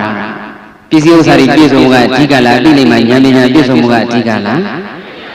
အသိလိမ္မာဉာဏ်ပညာပြည့်စုံမှုကအဓိကရှင်သာရိပုတ္တရာမထေရရဲ့အနှိုင်းမိုက်ဖြစ်ကြောင်းနောက်ဂုံပုဒ်တစ်ခုပါပါတယ်လေသီလကုံသီလကုံအဖြစ်နဲ့ရှင်သာရိပုတ္တရာမထေရမြတ်သာလည်းအသာဆုံးအမြတ်ဆုံးပါပဲအထောက်အထားအနေနဲ့ပြောမယ်ဆိုရင်တန်ခါကုံနဲ့ပွားပွားဘုရားကုံတော်ရဲ့ပွားပွားထောက်ထားကအရေးကြီးတယ်နော်ထောက်ထားလေးနဲ့ပွားလိုက်လို့ရှိရင်ဒါကြောင့်မလို့ဂုံတော်ပွားရင်ဉာဏ်ကြီးတယ်ဆိုတာကမြတ်စွာဘုရားမှာဒီဂုံတွေပြည့်စုံနေဆိုတဲ့အကြောင်းဘာအထောက်ထားနဲ့သိနေမှလဲဆိုတာကိုစဉ်းစားလိုက်တဲ့အခါကျတော့ပိဋကသုံးကိုအုံကိုဝင်သွားတာဗုဒ္ဓနုတ္တိကတကယ်ဟောမယ်ဆိုရင်တစ်သက်လုံးဟောလို့မကုန်ဘူးနော်ပိဋကသုံးကိုအုံပဲတန်ခါကုံတော်လည်းထုံပြီး၎င်းပါပဲသီလကုံအဖြစ်အမျက်ဆုံးပဲတဲ့တခါတော့ရှင်သာရိပုတ္တရာမထေရမြတ်ကြီးခရီးဒေသစာကြီးကြွချီရင်းနဲ့တဏှာရောက်တော့သရုတိတမန္တယုံကြီးတယုံမှာခိတ္တခဏပန်းဖြီနားနေတာပေါ့အဲ့ဒီအချိန်မှာပဲရှင်သာရိပုတ္တရာမထေရမြတ်ရဲ့တဏ္ဍာမှာခန္ဓာကိုယ်မှာဖျားနာဆွဲကပ်သွားတယ်မကြမ်းမမှဖြစ်သွားတယ်ပေါ့အရှင်သာရိပုတ္တရာမထေရမြတ်ကြီးသရုတိတယုံတယုံမှာမန္တတစ်ခုမှာဖျားသွားတယ်သရုတိတယုံဆိုတာကလည်းဒီလိုဆွမ်းလောင်းတာမျိုးဟင်းလောင်းတာမျိုးတက်တယ်မကဘူးတန်ဃာတော်တွေခိတ္တအပန်းဖြီနားနေကိုနေရာလေးတွေလည်းရှိတယ်အိတ်ခမ်းလေးတွေလည်းရှိတယ်ဆိုကြပါစို့ဟိုကြိုက်ဖြိုးကဆောက်ဆိုင်နေပေါ့ဒီနော်သတိတိတာဒီခရီးသွားတဲ့ပုဂ္ဂိုလ်ကြီးလည်းလှူတာပဲစည်ရင်နာမတဲ့ပုဂ္ဂိုလ်ကြီးလည်းလှူတာပဲယဟန်တန်ဃာတော်တွေကြွလာလည်းလှူတာပဲတန်ဃာတွေကြီးလောင်းတာမဟုတ်ဘူးပေါ့ခုအင်္ဂါဆိုင်အောင်တဲ့ကတော့ဘာပဲလောင်းတာလဲတန်ဃာပဲလောင်းတာနော်လူတွေလမ်းလာတွန်းရုံမရဘူးခုမှသတိတိတာယဉ်ကြီးဆိုတာကရက်လေးမနက်ကလာလာတဲ့ယဟန်ရှင်လူ စင်ရချမ်းသာမရွေရုပ်လက်အညံမရွေအကုန်လုံးကိုတူတဲ့စရုဒိတာမန္တယုံကြီးတွေပေါ့တဲဖို့ခိုးဖို့နေရာတွေလည်းစီစဉ်ထားတယ်ဟိုမကလူတွေလို့လောက်ကြတဲ့ဟာလည်းဒီသဘောပဲပေါ့စားလူအစားပေးဝေလူတွေလူဝေပေးနေကြတဲ့လူခိတ္တနာနေစသည်အဖြစ်ပေါ့လေအဲ့ဒါရှင်သာရိပုတ္တရာမထေရကစရုဒိတာယုံအိမ်မှာရောက်မှဖြားသွားတော့ခကြီးကရှေ့ဆက်မရတော့အဲ့ဒီစရုဒိတာမန္တယုံကြီးကအခန်းတစ်ခန်းမှာပဲနားနေရတယ်အဲ့ဒီစရုဒိတာမန္တယုံကြီးကဆွမ်းနေလေအရှမ်းပဲလောင်းထူနေတာဆိုတော့ရှင်သာရိပုတ္တရာမထေရပထမတည့်တော့ဆွမ်းတို့စံတို့အလူခံပြီးတော့ဖုံးပေးတာပေါ့နောက်ရကြတော့လုံးဝမဖုံးတော့ဘူးဆွမ်းလာကလည်းမဖုံးတော့ဘူးစံတို့လာကလည်းမဖုံးတော့ဘူးယာကုလာကလည်းမဖုံးတော့ဘူးဘာပဲကက်ကမဖုံးပေးတော့ဘူးသုံးလေးငါရဲ့ဆွမ်းအနက်ခံတော်မူလေဘာဖြစ်လို့လဲဆိုတော့မြတ်စွာဘုရားရှင်ရဲ့ဝိနည်းပညာချက်က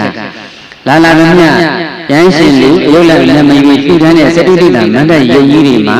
တရက်ထက်ပို့ပြီးတော့အလှခံခွင့်မရှိဘူး။နမောစတုဒိတာမန္တယမှာတော့ပြီးတော့ကြောင်းလုပ်နေကြတော့မှာဟုတ်။အဲ့ဒါတရက်ထက်ပို့ပြီးတော့အလှခံခွင့်မရှိဘူး။တစ်ချိန်တစ်ခါတည်းပို့ပြီးတော့အလှခံခွင့်မရှိဘူး။နေ့စဉ်ရက်ဆက်ပြောတာပေါ့နော်။ပို့ပြီးတော့နေ့စဉ်ရက်ဆက်ကမဟုတ်ပါဘူးလေ။အလှခံခွင့်မရှိဘူး။အလှခံခွင့်မရှိဘူးဆိုတဲ့တိခါဘုကြီးကရှိနေတော့ရှင်သာရိပုတ္တရာမထေရကဆက်ပြီးနောက်နေ့ကျတော့အလှခံလို့မရတော့ဘူးလေအလှခံလိုက်ရင်အာဘတန်သွားမယ်ဒါကြောင့်မို့ကျမ်းမာကြီးကလည်းမကောင်းတော့ခရီးဆက်ကြွပြီးတော့တခြားစရိတိတာမန္တမှာအလှခံလို့ကလည်းမဖြစ်တော့ပြန်ဘူးတခြားအိမ်နဲ့ဆွမ်းခံထွက်လို့ကလည်းမဖြစ်တော့ပြန်ဘူးဒီမန္တမှာပဲနားနေရတာဆိုတော့ဒီမန္တကပြီးတော့ဆွမ်းမဲ့စားရမှာပေါ့ဒါပေမဲ့တရက်ထည့်ပြောသွားပြီဆိုတော့ဝိနည်းတိတ်ခါဘုန်းကြီးညီဆွမ်းနေတဲ့အတွက်အလှမခံဘူးဆွမ်းအငတ်ခံတော်မူတယ်အဲ့ဒါကိုမြတ်စွာဘုရားသိတော်မူသွားတဲ့အခါကျမှမကြမ်းမမှကိလနာဖြစ်နေတဲ့ဆိုရင်တော့နေ့စဉ်ရက်ဆက်အလှခံခွင့်ရှိပါတယ်ဆိုပြီးတော့ဖြစ်ဆွပညာချက်ချုပ်ပြန်ပြီးလိုက်ပါတယ်စာပေသုံးနဲ့ဆိုတော့အနုပညာလို့ခေါ်တာပေါ့လေအဲ့တော့ဝိနည်းတိတ်ခါဘုရားအသက်နဲ့လဲပြီးတော့စောင့်ထိန်နေဆိုတာမထင်ရှားဘူးလားထင်ရှားတယ်မြတ်စွာဘုရားရှင်ကလည်းအနုပညာနဲ့ဖြစ်ဆွခွင့်ပြုကြတာထုတ်ပြန်မပေးဘူးဆိုရင်တော့ရှင်သာရိပုတ္တရာမထေရအဲ့ဒီစေတုဒိတာမန္တယုံမှာပဲပြိဋိဘံစံတော်မူမှာပါသီလကုံအားဖြင့်လည်းရှင်သာရိပုတ္တရာမထေရသီလလည်းအသာဆုံးအမျက်ဆုံးပါပဲနောက်တရားနာပိဋကမှာလည်းကြာဘူးလောက်ရှိတဲ့သီလနဲ့ပတ်သက်တဲ့တာရကလေးတစ်ခုလည်းရှိပါသေးတယ်ဘာတာရကလေးလဲသီလနဲ့ပတ်သက်လို့လေယဟန်မစားရတော့သံတနာလားစားရတော့သံတနာလားမသိအဲ့ဒီမှာပါတယ်လေ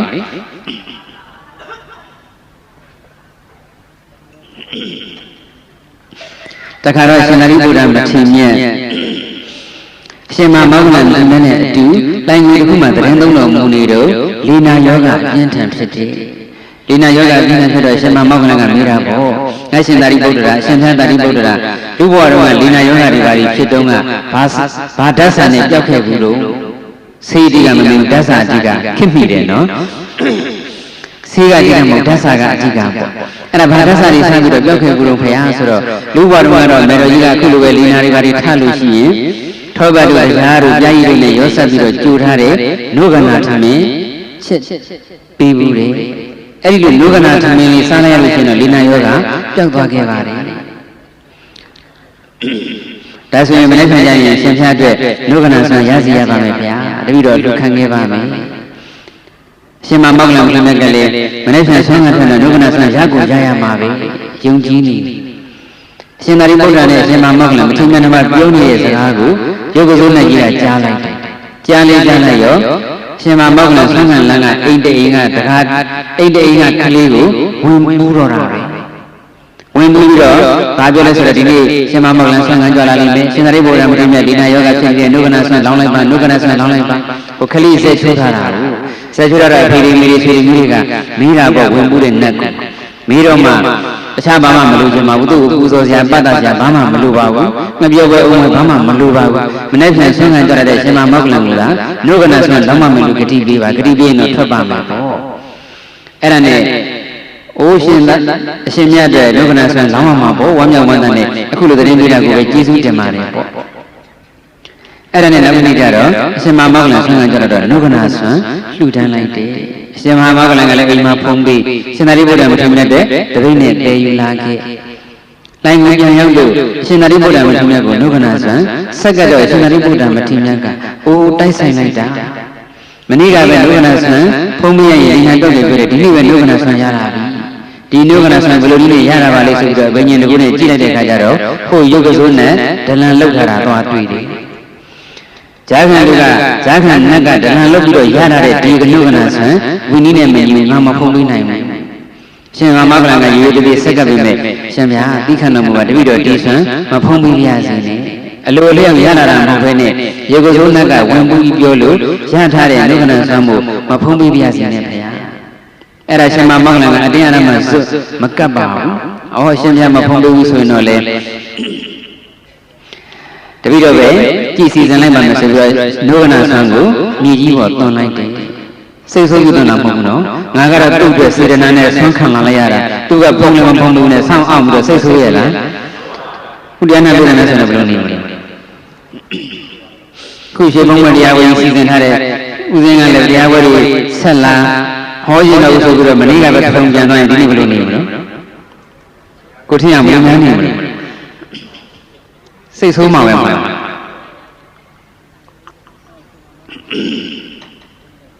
အဲ့ဒါရှင်မမောက္ခလမထေရကဆွမ်းနေတုံးတယ်။ဒါနဲ့ကစိတ်ဆိုးရတဲ့နာမဟုတ်ပါဘူး။ဒီရှင်သာရိပုတ္တရာမထေရမြန်တီလန်အစိုးရရှိတယ်လို့နာမည်ဖြစ်ပြီးတော့ဆက်ဆုပ်ရုံရှာနေတဲ့ဒီဆွမ်းကိုတွန်လိုက်တာအကောင်းဆုံးပဲ။မြေကြီးပေါ်တွန်လိုက်။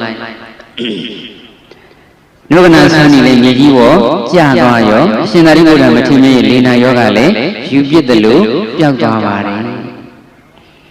ပရိနိဗ္ဗာန်ဆန္ဒမူတဲ့ထိနောက်ထပ်45နှစ်တိုင်အဲ့ဒီလိနာယောဂပြန်မထတော့ဘူးတဲ့ဝိပဿနာတကူကြောင့်ယောဂပျောက်သွားတာလားသီလတကူကြောင့်ယောဂပျောက်သွားတာလားသီလတကူကြောင့်ယောဂပျောက်သွားတာသီလကိုအသက်နဲ့လဲပြီးတော့စောင့်ထိန်တာကိုလည်းကြီးညိုရမယ်လူတွေကထင်ကြတာကဝိပဿနာအထုံးမှယောဂပျောက်မယ်တရားအထိုင်မှယောဂပျောက်မယ်ထင်နေတာသီလကိုအကျွမ်းမဲ့ဖြစ်စဉ်တန်ရှင်းလုံခြုံအောင်စောင့်ထိန်မယ်ဆိုရင်လေယောဂပျောက်ခြင်းဆက်ရှိတဲ့လောကီကောင်းကျိုးတွေလည်းမရနိုင်ဘူးလားရနိုင်တယ်တရားအထုတ်မှယောဂကြောက်တာပေါ့နော်သီလလုံးလေးယောဂကြောက်တာပါပဲလုံးဝအတိအကျချွင်းချင်းချင်းကြောက်တယ်လို့ဆိုလိုတာမဟုတ်ပါဘူးအတိတ်က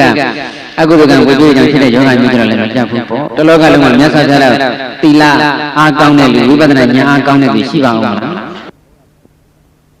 မပြတ်ဘူးနော်တရားထုတ်တဲ့ယောဂပြတ်ကိုပြောင်းမယ်လို့မူသေးတော့မမှတ်လိုက်ပါနဲ့တချို့တရားထုတ်ပြီးတော့ယောဂမပြောတဲ့လူသွားကြည့်ပြီးတော့တေချာအားမထုတ်လို့ဖြစ်မှာပါကောင်းကောင်းအားမထုတ်လို့ဖြစ်မှာပါနဲ့ပြတ်မှားလိုက်လို့မရှိဘူးလားတရားအထုတ်တဲ့ယောဂပျောက်တယ်လို့မူသေးမမှတ်ပါနဲ့ရှင်သာရိပုတ္တရာမထေရသီလဖြူစင်သွားလို့ယောဂပျောက်တာလေးကြည့်ပြီးတော့လေသီလသာလုံးတော့ယောဂရှိကိုမရှိလို့လေမူသေးတော့မမှတ်နဲ့ပေါ့ဒါပဲဖြစ်ဖြစ်သီလသမာဓိပညာဆိုတဲ့သူတော်ကောင်းတရားတွေလောကုတ္တရာကောင်းကျိုးအတွက်နဲ့မကဘူးလောကီကောင်းကျိုးအတွက်လည်းအားကိုးရပါတယ်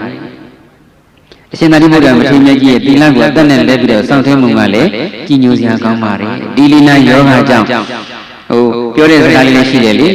ဗီဒီယိုခွေထဲမှာလည်းပါမယ်ထင်ပါတယ်ငါရဲ့ဥရီအခွေလိုက်ဘိုက်ပေါက်ပြီးတော့အပြင်ကိုပုံကျရင်ကြာသားပါစီဒီလိုမတန့်ရှင်းတဲ့နည်းနဲ့ရထားတဲ့ဆွမ်းကိုတော့ဘယ်တော့မှဖုံးမပေးဘူးမှတ်မိလိုက်ပါပြီနော်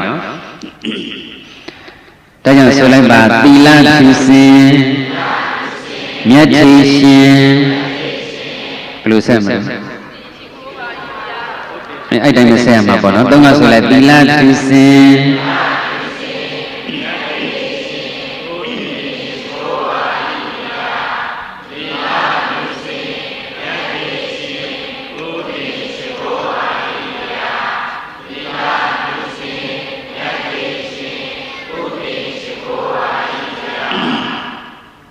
အဲ့ဒါရှင်သာရိပုတ္တရာမထေရကြီးလိနာယောဂပြင်းထန်နှိမ့်ဆက်ပေမဲ့မတန်ရှင်းတဲ့နည်းနဲ့ရတဲ့ဆွမ်းမဖုံးဘူးတရားဖြစ်တော့ရင်တော့သီလအဖြတ်ခံပြီးတော့ယောဂပြောင်းအောင်မလုပ်ဘူးဒါလေးကိုကြည့်ပြီးတော့ဒါဥစဉ်တို့ယဟန်ငါးတွေနဲ့လိုက်နာကြတယ်အများကြီးပေါ့လေမကြမ်းမာတာအကြောင်းပြပြီးတော့ဆေးစားတယ်ဆိုလို့ရှိရင်လည်းအစာလေးခံမှရတယ်အစာလေးခံမလို့ရှိရင်တော့ဒီဆေးကစားလို့မဖြစ်ဘူးဆိုပြီးတော့ညနေပိုင်းလည်းပဲကျမ်းမာရေးအကြောင်းပြဆေးစားတာအကြောင်းပြပြီးတော့အစာလေးတွေပါလိမ့်ခံတာလည်းမရှိတတ်ဘူးလားအဲ့ဒီလိုကျမ်းမာရေးအတွက်ဆေးအတွက်ဆိုပြီးတော့အစာလေးခံမဲ့ကြနိုင်အရှင်သာရိပုတ္တရာမထေရကြီးလိနာယောဂအပြင်းထန်ဆွဲကပ်ပေမဲ့ဝိနည်းဒီလားမဖြတ်ခဲ့တဲ့တာရကလေးအာယုံပြုတင်ဘူးလားဥစဉ်ရဟန္တာကလည်းဆိုတော့တရားနာပြီးတယ်လူတွေကြတော့ရောအစားတောင်းနဲ့ပတ်သက်တဲ့ဥပုသ်ဆောင်တဲ့ခါကျတော့12နာရီတောင်ဝင်နေမြည်ရတယ်ဘာလို့တော့12နာရီတောင်ဝင်နေထစားကြတယ်နော်12နာရီထိုင်နေနောက်တစ်နေ့မရောက်သေးပါဘူး လောကနီးအရာကတော့12နိုင်ကျော်ရင်နောက်တည့်ကူသွားတာပေါ့ဝိနည်းသဘောအရာကတော့ဒီသီလသိက္ခာနဲ့ပတ်သက်တဲ့သဘောတရားအရာကတော့နောက်တနေ့အာယုန်တက်မှာအာယုန်တက်ပြီးမှနောက်တည့်ကူပါတယ်9နာရီခွဲအာယုန်တက်တဲ့လဆိုရင်9နာရီခွဲမှာဥပုပ်ကအာနိသင်ပြပါတယ်9နာရီမခွဲမချင်းဥပုပ်ရဲ့အာနိသင်ကြီးရှိနေပါတယ်9နာရီမှသွားပြီးတော့စားလိုက်ရင်တောင်ဥပုပ်ကျိုးပြီတနေ့လုံးဗိုက်စားခံပြီးတော့ချိန်စီကံကြီးကြမှာကျိုးသွားတာဘယ်လောက်ဝမ်းနည်းလို့ကောင်းတာဒါကလည်းပဲဘာကြီးကြီးလဲဆိုတော့အသိပဲနော်အသိလိမ္မာဉာဏ်ဉာဏ်ဘုဟုတ္တမရှိတဲ့ခါကျတော့12နိုင်ကျော်တာနဲ့နောက်တစ်ရက်ကူပြီးထင်တာဦးဇင်းတို့ကလေးတော့လည်းအဲ့ဒါလုတ်ခဲ့ဘူးတာပဲကိုလုတ်ခဲ့ဘူးလေကိုပြောတာနော်12နိုင်ကျော်ဆိုရင်ထတီးတော့တာလေကလေးဘွားဆိုထတီးတော့ထားပေါ့လူကြီးဖြစ်နေချိန်မှာတော့တီးနေသေးရဲ့လားအာယုန်တက်မှနောက်တစ်ရက်ကူပါတယ်ဒါဆွမ်းလောင်းတဲ့လူတွေလည်းသတိပြုတယ်နော်ကိုအင်္ဂါလူတွေဆွမ်းလောင်းနေတယ်ဆိုတော့လည်းဆွမ်းလောင်းကြတော့ဗန်ဆိုင်လောင်းတာတော့အာယုန်တက်ပြီးမှလောင်းတာလားအာယုန်မတက်ခင်လောင်းတာ။အော်အာယုန်မတက်ခင်လောင်းတဲ့ဆိုမှတော့ဘုန်းကြီးတွေလည်းကနေအာဘသင့်ကုန်ပြီ။မစားဘူးနဲ့အာဘသင့်ပြီ။စားဖို့တောက်ဖို့ဆိုတာကမွန်းတဲ့12နိုင်ပြောပြီးဆိုတာနဲ့လုံးဝကက်ခံလို့မရဘူး။တချို့တွေကဓမ္မတွေကဦးဇင်းတို့အဲ့ချိန်ကျတော့လည်း12နိုင်နဲ့တနာကြီးတွေ့တယ်ဆိုတော့တချို့ကမုံမုံလေးကက်ချင်းမုံလေးကက်ချင်းဟိုတခါတည်းကစားတောင်းကြီးတယ်ဟိုကံမြင့်မှတရားဝဲဟောတော့လေကံမြင့်တရားဝဲဆိုတာကည9နာရီပဲဟောတာအဲ့ဒါသူကကိမ့်မုံလေးကတ်တာကိုကိမ့်မုံကတ်တာဥက္ကဋ္ဌကိမ့်မုံမှလည်းပြီးတော့လက်ကလေးရုပ်လိုက်ပြီးတော့ဘယ်ကတ်ခံမှာတော့ည9နာရီပဲယူမုံကတ်ခံလို့မှမရတာအဲ့ဒါသူကဝမ်းနေတယ်ဆိုတဲ့အကြောင်းစာရေးတယ်ဟုတ်လားသူ့မှာတော်တော်ကိုကြည်နေတာတဲ့ကိမ့်မုံကြီးမခံလို့12နိုင်တိတ်ပြီးဆိုတာနဲ့စမ်းစမ်းမစမ်းမုံကထိလို့ကိုမရတော့တာနော်အကန့်ခံလို့မရပါဘူးအဲ့ဒီသဘောလည်းသိမထတာလကားနေခံစားနေရတယ်ဆွမ်းလုံးနဲ့ဆိုတော့လည်းဒီတိုင်းပေါ့လေ9နာရီမှအာယုန်တက်တဲ့ဆိုရင်4နာရီပဲသွားလောင်းတော့အကန့်ခံတဲ့ဘုန်းကြီးတွေလကားနေအာဘသင့်ကုန်ပြီစစမစစနော်တပိနဲ့ဆွမ်းခံလိုက်တဲ့ဆိုတော့နဲ့ကိုအာဘကတန်းသင့်နေတော့တာအဲ့တော့ဆွမ်းလုံးသိနေလေဒါလေးဂရုပြုတယ်မို့လားတရားကဘယ်မှာပေါ်ရရှောက်ပြောရတာနော်တဏှာကြီးတော့ပြည့်သွားပြီပေါ့ဆက်ဟောအောင်ပါလားအဲ့တော့မွန်းတက်ပြရနဲ့နောက်တနေ့အာယုံမတက်မချင်းကတော့ဘာမှဆိုတာကအဲ့ဒီလိုစားဝတ်တော့ဖက်ပေါ့လေကာလိက၄မျိုးဆိုတော့ရှိတယ်အဲ့ဒါတော့ချက်မပြောတော့ဘူးဒီလိုဆွမ်းလို့မုန်းလို့ဆိုတာကအကက်ခံလို့မရပါဘူးအာယုံတက်ပြီးတော့မှသာအကက်ခံလို့ရတယ်စားလည်းပဲအာယုံတက်မှစားလို့ရတယ်ပေါ့ဥပုပ်တွေလည်းဒီတိုင်းပါပဲအာယုံတက်ပြီးမှစားလို့တောက်လို့ရပါတယ်ညနေတိုင်းကျတော့လေအစာလေးပါလေးပြန်ဆိုပြီးတော့ဥပုပ်တွေကလည်းရင်းနှီးချမ်းလေးပါလေးမတောက်ဘူးလားရင်းနှီးချမ်းတောက်တယ်လည်းဥပုပ်ကကျိုးပြန်ရောဘာမဟုတ်တာလေးနဲ့ဥပုပ်ကလကားနေကျိုးနေတာနော်အဲ့ဒါဘာလဲဆိုတော့အတိပဲထေရဝါဒဆိုတာကအတိရှိအောင်လုပ်ရတယ်။အိုးစိတ်ကောင်းရှိပြီးတာပဲ။ကောင်းတာလုပ်ရင်ပြီးတာပဲဆိုတော့ကိုကတော့ညနေသားဘာမှမစားပြီးတာပဲထမင်းမစားခောက်ဆွဲမစားပြီးတာပဲဆိုပြီးတော့ရင်းနှီးချမ်းနေတော့ဖျက်ခဲတွေစားနေဆိုတော့ဥပုပ်တွေကကျိုးကုန်တော့တာပေါ့။ထင်းကျကြတော့လည်းအခဲလိုက်စားကောင်းတာမဟုတ်ဘူး။ဖြောပြီးတော့ပဲတောက်ကောင်းတာနော်။အဲ့ကြတော့လည်းဒီဖြိုးတဲ့သဘောနဲ့ဆိုရင်တစ်သက်တည်းထိပ်ပြီးတော့ငုံထားပေါ့လေအရေးကြီးတော့လည်းတစ်သက်တည်းကြီးဖြော်လိုက်တာပေါ့အဲ့ဒီလိုဖြစ်ပေါ့အတိဆိုတာအရင်ကြီးတာနော်အဲ့တော့သီလကောင်းခြင်းလေအသာဆုံးအမျက်ဆုံးပါပဲအဲ့တော့နေ့လယ်ပိုင်းမှာဟိုပေါ့ပေါ့ပါစားပွဲတောက်ခွဲလေးပဲစားပေါ့ပေါ့ပါစားပွဲတောက်ခွဲလေးစားမယ်တောက်မယ်ကြံတိုင်းလေးလေးလံလံစားပွဲတောက်ခွဲလေးစားမယ်တောက်မယ်ကြံတိုင်းရှင်သာရိပုတ္တရာမထေရမြတ်ကိုဦးဇင်းတို့တွေတတိယတဲ့နဲ့ပေါ့ပေါ့ပါစားပွဲတောက်ပွဲဆိုတာဒါလေးကိုပြောတာထင်းရခဲရင်းနှီးချမ်းတို့ရှင်တုတ်ကလေးတို့စားငံသီးလေးလို့ပေါ့တချို့လည်းစားငံသီးစားကောင်းတယ်ဆိုလည်းစားနေကြတယ်နော်ပေါ့ပေါ့ပါပါလေးတို့ပေါ့လက်ဖက်တုပ်လေးတို့ကျင်းတုပ်လေးတို့ပေါ့ဒါပေါ့ပေါ့ပါပါလေးလေလေးလေးလန်းဆိုတာကတော့တကယ်ဆွမ်းတကယ်ထမင်းအပီးကင်တာပေါ့ဟုတ်လားဆမ်းမကင်ဘူးဆိုတော့ခေါက်ဆွဲကြော်တို့ဘာတို့ညာတို့အဲ့ဒါဆိုတော့လေလေးလေးလန်းစားပွဲလို့ခေါ်တာပေါ့လေအဲ့တော့ဦးဇင်းတို့ဒီပေါ့ပေါ့ပါပါလေးလေးလန်းစားပွဲတော့ခရီးညနေပဲစားမယ်ကြတယ်ရှင်သာရိပုတ္တရာမထေရမြတ်ကြီးလေနာယောဂအတွက်အသက်ပေးခဲ့ပုံလေးတကယ်တော့အသက်မပေးလိုက်ရဘူးပေါ့နော်ဒါပေမဲ့စိတ်ဓာတ်ကတော့အသက်ပေးမယ်ဆိုတဲ့စိတ်ဓာတ်နဲ့ပါပဲအဲ့တော့ရှင်မဟာသူ့ကိုအသက်ပေးဆွမ်းလျှောက်တယ်လို့သာမဏေသားကောင်တွေဟာဘာလို့အသက်ပေးဆွမ်းလျှောက်တာလဲအမွေတောင်တော့သာမဏေသားကောင်ဆိုညှက်မှမဟုတ်တာနော် စာမဏေဆိုတာကဟိုဇာမဏေနဲ့စာမဏေကတခြားစီနော်စာမဏေဆိုတာကဟိုကျွဲတို့နွားတို့လို့သားတော်တော်မျိုးတစ်မျိုးပါပဲသူ့ရဲ့အကြီးဆန်ကအမြဲတမ်းလှတာပေါ့မင်းတို့က၅ပါးထဲမှာလည်းစာမဏေသားမြည်ရဆိုတာပါတယ်အစာမဏေသားကောင်ကတွားရင်လိုက်နဲ့ခြုံလေးတစ်ခုနွယ်လေးတစ်ခုနဲ့သူ့အကြီးဆန်လေးညှိသွားပြီဆိုရင်ရုံထွက်ပြီးတော့မပြေဘူးရုံလိုက်မယ်ဆိုလို့ရှိရင်တော့ဒီခြုံနေနွယ်လေးညှိနေရကနေလွတ်မြောက်မှာပဲဒါပေမဲ့မိစားလေးတစ်ပင်တော့ကျွတ်ချင်းကျွတ်ပါသွားမယ်နှစ်ပင်သုံးပင်တော့ကျွတ်ချင်းကျွတ်သွားမယ်သူ့ရဲ့စိတ်ထားကလေဒီငါရဲ့အကြီးဟာအမွှေးမြင်တစ်ပင်လေးမှကျွတ်မကြပါစေနဲ့ငါရဲ့သားမီးလေးကိုလူတွေကသားမီးရဲ့ဖြစ်နေသုံးပြီးတဲ့အခါမှာလှလှပပလေးသုံးနိုင်ပါစေဆိုတဲ့စိတ်ထားလေးနဲ့ညီးပြီးဆိုတဲ့အဲ့မှာပဲရက်ပြီးတော့အသေးခံတော့တာပဲရမဆိုတဲ့ငှက်တစ်မျိုးလည်းဒီတိုင်းပဲပေါ့သူ့ရဲ့ဥကိုဖြည့်ဆည်းမဲ့အနေတွေကိုအသက်ပေးပြီးတော့ဆောင်းလျှောက်တယ်အဲ့ဒီလိုပါပဲသီလကိုချစ်မြတ်လို့တဲ့ပုဂ္ဂိုလ်ဟာလေကိုယ့်ရဲ့သီလကိုအသက်ပေးပြီးတော့ဆောင်းလျှောက်ပါတယ်ဒါကြောင့်နောင်လာနောင်သားသီလကိုချစ်မြတ်လို့တဲ့ပုဂ္ဂိုလ်တွေအတွက်ရှင်သာရိပုတ္တရာမထေရမြတ်ရဲ့သတိတိတာမန္တယုံကတာရကရဲ့လိုင်ငွေတစ်ခုမှသတင်း30ကလီနာယောဂဆွေကစင်ကတာရကနုကနာဆွန်တာရကရဲ့ဟာအာဇိတစ်ခွက်ပါပဲခုနဆောင်းဖို့ဆိုခဲ့ပြီးပြီလားသီလဖြစ်စဉ်ပြန်ဆိုလိုက်ပါသီလဖြစ်စဉ်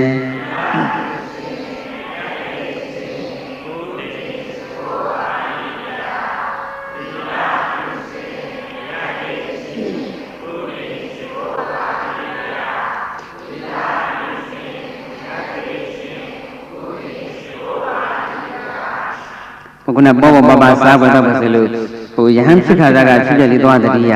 အညာဒေသအဲ့ဒီတော့ကဆရာတော်ကြီးတွေကနာမည်ကြီးတာပေါ့လေအများကတော့ယဟန်နာလို့သမုတ်ကြတာပေါ့လူကြီးဆရာကတော့ဘာယမဟုတ်ပါဘူးသီလသမารိပညာနဲ့အိန္ဒိသိက္ခာနဲ့ပြည့်စုံနေဆိုရင်ယဟန်နာလို့ကိုသတ်မှတ်လိုက်ကြတော့နော်အဲ့ဒီအညာဒေသတစ်ခေါက်ရောက်သွားတော့အဲ့ဒီဆရာတော်ကြီးတွေတပည့်ရင်းနေတာပေါ့လေအဲ့ဦးစင်းကဘာလာကတ်လဲဆိုတော့ကော်ဖီလာကတ်ကော်ဖီကနိုးစီတော့မပါဘူးပေါ့ဘယ်လိုခေါ်မလဲကော်ဖီအော်လို့ခေါ်မှာ black coffee ပေါ့နာမည်ကြီးကလေးပြင်လိုက်လို့ရှိရင်ဘာကော်ဖီဖြစ်သွားလဲယူကြောင်မှုကြောင့်ကော်ဖီဖြစ်သွားတာပေါ့နော်ကော်ဖီနဲ့တန်ရင်းနဲ့ညှစ်တော့တယ်မရှိဘူးလားလက်ဖိတ်ဆိုင်တွေမှာတော့ဘယ်လိုခေါ်တော့ယူကြောင်မှုကြောင့်ပဲအဲ့ဒါလည်းကော်ဖီလေးတောက်ပြီးတော့အားစိလေးတစ်ခုကတ်တာပေါ့လေညနေပိုင်းဘယ်လိုကော်ဖီဖုံးလို့ဖြစ်ပါမလဲညနေ4 နာရီ5 နာရီလောက်ဖြစ်နေဘယ်လိုဖုံးမလို့ဖြစ်ပါမလဲဆိုတော့ကိုဆရာတော်ကလည်းနေတိုင်းဖုံးပြီးတယ်နာမည်တော့မပြောတော့ဘူးနော်ဒါအများကြီးလေးစားနေကြတဲ့ဆရာတော်ခါကြီးပါပဲအဲ့ဒါညနေပိုင်းအဲ့ဒီကော်ဖီနေ့စဉ်ဆရာတော်ကြီးကဖုံးပေးပါတယ်တဲ့ဖုံးပေးပါဖုံးလို့နဲ့အတင်းပြောရတော့တောက်ခဲ့ရအာနာပါနနဲ့တောက်ခဲ့လိုက်ရတာနော်ဒါပေမဲ့စိတ်ထဲမှာတော့မချမ်းသာဘူးငါတော့အာဘတ်တင်သွားပါပြီအဲ့ဒါအာဘတ်တော့ပြန်ရှင်းရတော့ဗောနောက်ကတော့ကော်ဖီအကျမ်းပဲဖြစ်ဖြစ်ကော်ဖီချောပဲဖြစ်ဖြစ်ဘာလာကက်ကမတောက်တော့ပါဘူးသီလဖြစ်စဉ်မြတ်ထင်ရှင်ဥတည်ရှိခိုးပါဤဖရာနောက်ရှင်သာရိပုတ္တရာမထေရမြတ်ရဲ့ဂုဏ်တစ်ခုပါပါတယ်လေ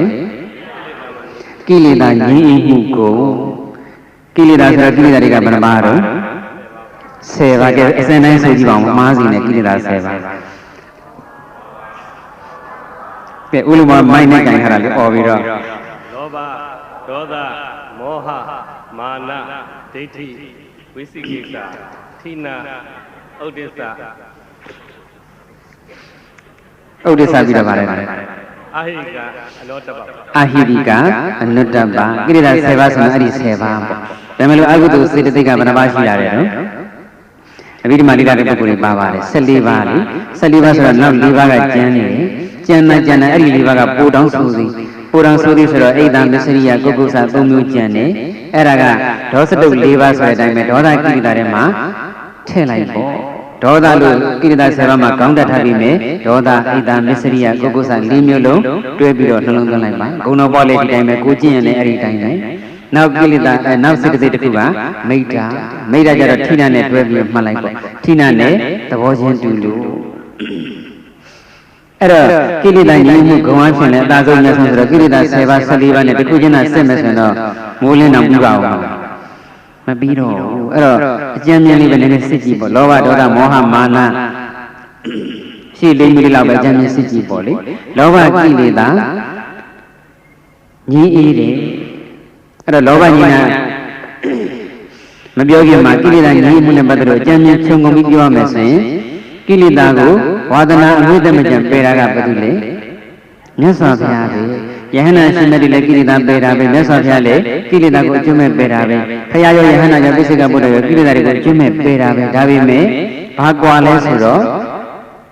့မြတ်စွာဘုရားရှင်ကဝါဒနာအငွေ့တမကြံဘူးပိစိကဗုဒ္ဓနဲ့ယဟန္တာရှင်မြတ်ကြီးကဝါဒနာအငွေ့တကြံတယ်အဲ့ဒါကိုပေါ်လွင်စေခြင်းတော့ဘာဒီပြောလိရှိဘယ်လိုပြောလိရှိကြလဲဆိုတော့အရှင်သာရိပုတ္တရာမထေရကြီးကလွန်ခဲ့တဲ့ဘဝပေါင်း900လောက်မြောက်ဖြစ်ခဲ့လို့ရှင်သာရိပုတ္တရာမထေရယဟန္တာကြီးဖြစ်တာတောင်မှမြောင်းတို့ရင်ခုံကူးတဲ့ချောင်းတို့ရင်ဒီတိုင်းကူးလေရတယ်နဲ့ခုံကြီးကူးရလို့ပြောကြဘူးလားထေရဝါဒအထူးတရားပွဲမှာမှတ်လိုက်ပါဘယ်ပိဋကတော်မှာအရှင်သာရိပုတ္တရာမထေရကြီးမြောင်းတို့ရင်ခုံကူးတဲ့ချောင်းတို့ရင်ခုံကူးတယ်ဆိုတာလုံးဝမရှိပါလုံးဝနောက်ကကိုယ်ကမ္မတိထိပ်ပြီးတော့လုံးဝမရှိပါအရှင်သာရိပုတ္တရာမထေရကြီးချောင်းတို့မြောင်းတို့ခုံကူးတယ်ဆိုတာဟုတ်ရဲ့လားမဟုတ်ဘူးနော်ဒါပေမဲ့ဗဇက်ရဆိုရင်အဆက်ဆက်ကတော့ပြောမနေကြဘူးလားပြောနေကြတယ်အကြီးကျယ်မှားယွင်းပါတယ်အဲ့တော့ဦးဇင်းတို့ကပဲတိရကသုံးပုံနိကေငါရပါဠိဖက္ကရာတိကအကုန်လုံးမနှံ့ဆက်လို့လည်းဖြစ်မယ်ပေါ့ဒါပေမဲ့နှံ့ဆက်မိတာဆရာတော်တွေကိုယ်တိုင်ကလည်းထေရဝါဒပိဋကတော်မှာလုံးဝမပါဘူးလို့ပဲမိန့်တော်မူကြပါတယ်တကယ်လို့တဏှာရမှာအကျိုးချမ်းလေးပါခဲ့သည်ရှိတော့အရှင်သာရိပုတ္တရာမထေရမြတ်တော့လုံးဝမဖြစ်နိုင်ဘူးမထင်ရှားတဲ့ယဟန်တော်တပါးပါးရင်လေဖြစ်လိမ့်မယ်ဒါလည်းသဘောရတာပြောတာပါဖြစ်ကုန်ဖြစ်နိုင်ပါဘူးမဟာယာနကျမ်းတကျမ်းရမှာပါရရင်လေဖြစ်ကောင်းဖြစ်နိုင်တယ်မဟာယာနကျမ်းနေဆိုတာကသူစင်တို့ပိဋကသုံးပုံလားပါဠိတော်ဥယျာဉ်40လို့ရှိတာမဟာယာနကျမ်းဆိုတာကတောင်းနဲ့သိမ့်နဲ့ချီပြီးတော့ကိုရှိတာနော်တယောက်ကတမျိုးတွေးခေါ်ကျမ်းတကျမ်းရေးချလိုက်သူ့ရဲ့ပိဋကသုံးပုံပေါ့တယောက်ကလည်းဒီလိုမှညာများရှိတွေးခေါ်ကောင်းဆိုတာကတွေးတဲ့စဉ်းစားတတ်ဆိုတော့သူတွေးခေါ်သူယူဆဖော်ထုတ်ပြီးတော့ရေးလိုက်ရင်ပိဋကသုံးပုံအဲ့ဒီလိုနဲ့မဟာယာနပိဋကသုံးပုံကတော့ကုန်မကုန်နိုင်တော့ဘူးနော်တောင်းနဲ့သိမ့်နဲ့ချီပြီးတော့ကိုဥယျာဉ်ရှိတာလေအဲ့တော့မဟာယာနပုဂ္ဂိုလ်တွေကရေးတဲ့ကျမ်းတကျမ်းမှာပါရရင်လေဖြစ်ကောင်းဖြစ်မယ်ပါရဆိုရင်လည်းပဲမဟာယာနရဲ့ဝါဒကသူတို့ကဘုရားလောင်းဝါဒလားမဟာယာနဗုဒ္ဓဘာသာဝင်မှန်တယ်အကုန်လုံးဘုရားလောင်းနေပြီပဲဆရာတွေကြီးတဲ့တပည့်ကိုတည်းမှမရှိဘူးနော်ဒါကြောင့်သူတို့ကမဟာယာနတဲ့ဦးဇင်းတို့ရဲ့ထေရဝါဒကိုကြတော့သူငကောကခေါ်တာကဟိနယာနလို့ခေါ်တာနော်ဦးဇင်းတို့သာသနာ2500စဋ္ဌသင်္ကန်းတင်တော့မှအဲ့ဒီမှာထေရဝါဒဘုရားဘာသာဝင်တွေကိုဟိနယာနဆိုတဲ့စကားလုံးလုံးဝမသုံးဘူးမေတ္တာရက်ခံတောင်းပန်ပြီးတော့အတီးပြုဆုံးဖြတ်လိုက်လို့နောက်ပိုင်းမှာတော့ဟိနယာနလို့မသုံးတော့ထေရဝါဒလို့ပဲသုံးတော့တယ်သူတို့ကနှိမ့်ချပြီးတော့ပြောတာပေါ့မဟာဆိုတာကကြီးကျယ်တာယာနဆိုတာကရှင်လေနိဗ္ဗာန်ဆိုတဲ့ပန်းတိုင်းကိုယင်နဲ့သွားကြတဲ့အခါမှာတရားဓမ္မယင်နဲ့သွားတဲ့အခါမှာသူတို့ကဖရာဖြစ်နေသွားတာမို့လို့မဟာယာနကြီးကျယ်သောယင်ကြီးမြင့်မြတ်သောယင်ကြီးစီးပြီးတော့နိဗ္ဗာန်သွားတာထေရဝါဒဗုဒ္ဓဘာသာဝင်တွေကြတော့တာဝကဖြစ်နေပဲနိဗ္ဗာန်သွားနေကြတာမို့လို့ဟိနယာနဟိနဆိုတာယုံညံ့တယ်လို့ပြောတာနှိမ့်ကြတယ်လို့ပြောတ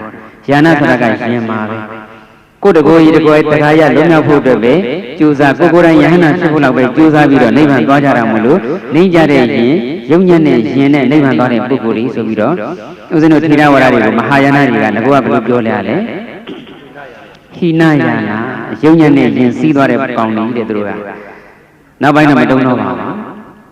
အဲ့တော့သူတို့ကဖျားလောင်းဝါဒဆိုတော့အကုန်လုံးကဖျားကြီးရဲ့ဖြစ်ရှင်နေကြဖျားကြီးရဲ့စုပန်နေကြတာဆိုတော့ဖျားလောင်းမဟုတ်တဲ့ဖျားစုမပန်ကြတဲ့သာဝကပုဂ္ဂိုလ်တွေသာဝကစုပန်ကြတဲ့ပုဂ္ဂိုလ်တွေကိုနှိမ့်ချတဲ့သဘောနဲ့ရေးတာပဲမြတ်စွာဘုရားကလည်းကိလေသာတွေဝိတ္တမကြံကင်းစင်တဲ့အိန္ဒြေလိခာအပြည့်အဝရှိတဲ့သာဝကတွေဆိုတာကသာဝကထဲမှာအမြတ်ဆုံးအသာဆုံးနှိမ့်မဲ့ပါဆိုတဲ့ပုဂ္ဂိုလ်တော်ရှင်သာရိပုတ္တရာတောင်မှကြည်စမ်းမအောင်မြောင်းတွေခုံနေချောင်းတွေခုံနေဆိုတော့နှိမ့်ချပြောတာမဟုတ်ဘူးလားနှိမ့်ချပြောတာအရှင်သာရိပုတ္တရာမထေရမြတ်ကိုတက်စော်ကားတာပေါ့ဒီလိုပြောလို့မခံကျင်လို့ပြောတာမဟုတ်ဘူးနော်တက်စော်ကားတယ်ဆိုတာကပေါ်လွင်အောင်လို့ပြောလိုက်တာမှတ်ထားရမှာကတော့ထေရဝါဒပိဋကကျမ်းဂန်ဘယ်ကျမ်းဂန်မှာရှင်သာရိပုတ္တရာမထေရမြတ်ကြီးညောင်းတွေခုံချောင်းတွေခုံဆိုတာမပါပါဘူးရှင်သာရိပုတ္တရာမထေရမြတ်ကြီးကမြတ်စွာဘုရားလိုကိလေသာတွေဝါဒနာငွေ့တဲ့မကြံမကင်းမှုဆိုပေမဲ့အငွေ့အသက်မကြံလောက်အောင်ကိုကင်းနေတဲ့သဘောလေးရှိတယ်တာရကအနေနဲ့ကြည့်ကြမယ်ဆိုရင်ဟိုလောဘဒေါသအစနဲ့ကြည့်တော့လောဘကစကြည့်လိုက်ပေါ့လေလောဘကင်းတာလေးကိုတာရကအနေနဲ့ကြည့်မယ်ဆိုရင်တခါတော့အရှင်သာရိပုတ္တရာမထေရမြတ်ကြီးရောတရင်သုံးနေကြတဲ့အကြောင်းကိုတရားဓမ္မတွေကမုံစွမ်းနေလာကတ်သူရည်နဲ့ဒီပေါ်လေးမုံနေလာကတ်တော့ ယဟန်တော်တွေကိုတပါးတစ်ခုရင်လည်းတစ်ခုနှစ်ခုရင်လည်းနှစ်ခုဝေပုံကြခွဲတန်းချလိုက်တာပေါ့အဲ့ဒီအချိန်မှာပဲရှင်သာရိပုတ္တရာမထေရကြီးတပည့်ယဟန်ငယ်လေးတစ်ပါးကကိစ္စတစ်ခုရှိလို့ဆိုပြီးတော့မျိုးရဲရွာလေးကြွနေတယ်ပထမတော့အဲ့ဒီယဟန်တော်အတွက်လည်းဝေစုလေးပြီးထန်ပုံထားတာပါပဲ12နာရီထိုးကန်နီး9မိနစ်10မိနစ်လောက်ပဲလို့တော့ပြန်လာမှမဟုတ်တော့ပါဘူးလေဆိုပြီးတော့ရှင်သာရိပုတ္တရာမထေရမြတ်ကိုပဲဆက်ကပ်လိုက်တယ်ရှင်ဘုရားပဲဖုံးပြီးတော်မူလိုက်ပါအဲ့ဒီရှင်သာရိပုတ္တရာမထေရမြတ်ကအပြင်ကျွမ်းသွားတဲ့တပည့်ယဟန်ငယ်လေးရဲ့ဝေစုမုံကိုဖုံးပေးလိုက်တယ်မွန်းတဲ့ကနေဆိုပြီးတော့ဖုံးပေးလိုက်တာပေါ့ဖုံးပေးလိုက်ပြီးတော့ဖုံးပေးပြီးတဲ့အချိန်ကျမှ2မိနစ်3မိနစ်လောက်အလိုကြမှာအဲ့ဒီတပည့်ယဟန်ငယ်လေးကကြောင်းပြန်ရောက်လာကျောင်းပြန်ရောက်လာတော့တခြားယဟန်တွေကလည်းပြောတာပေါ့လေအရှင်သာရိပုတ္တရာမထေရမြတ်ကလည်းမိန့်တော်မူတယ်တင်ယဟန်ငါရှင်ရဲ့မုံဝေစု12နာရီထိုးကနေမွန်းတဲပြောမှဖြစ်တဲ့အတွက်အဲ့ဒီမှာ12နာရီပြီးတော့3ညမှာ3မှာပေါ့နော်မွန်းတဲကနီးဖြစ်တဲ့အတွက်မွန်းတဲလူတွေဖြစ်တဲ့အတွက်တပည့်တော်ပုံမိလိုက်ပါတယ်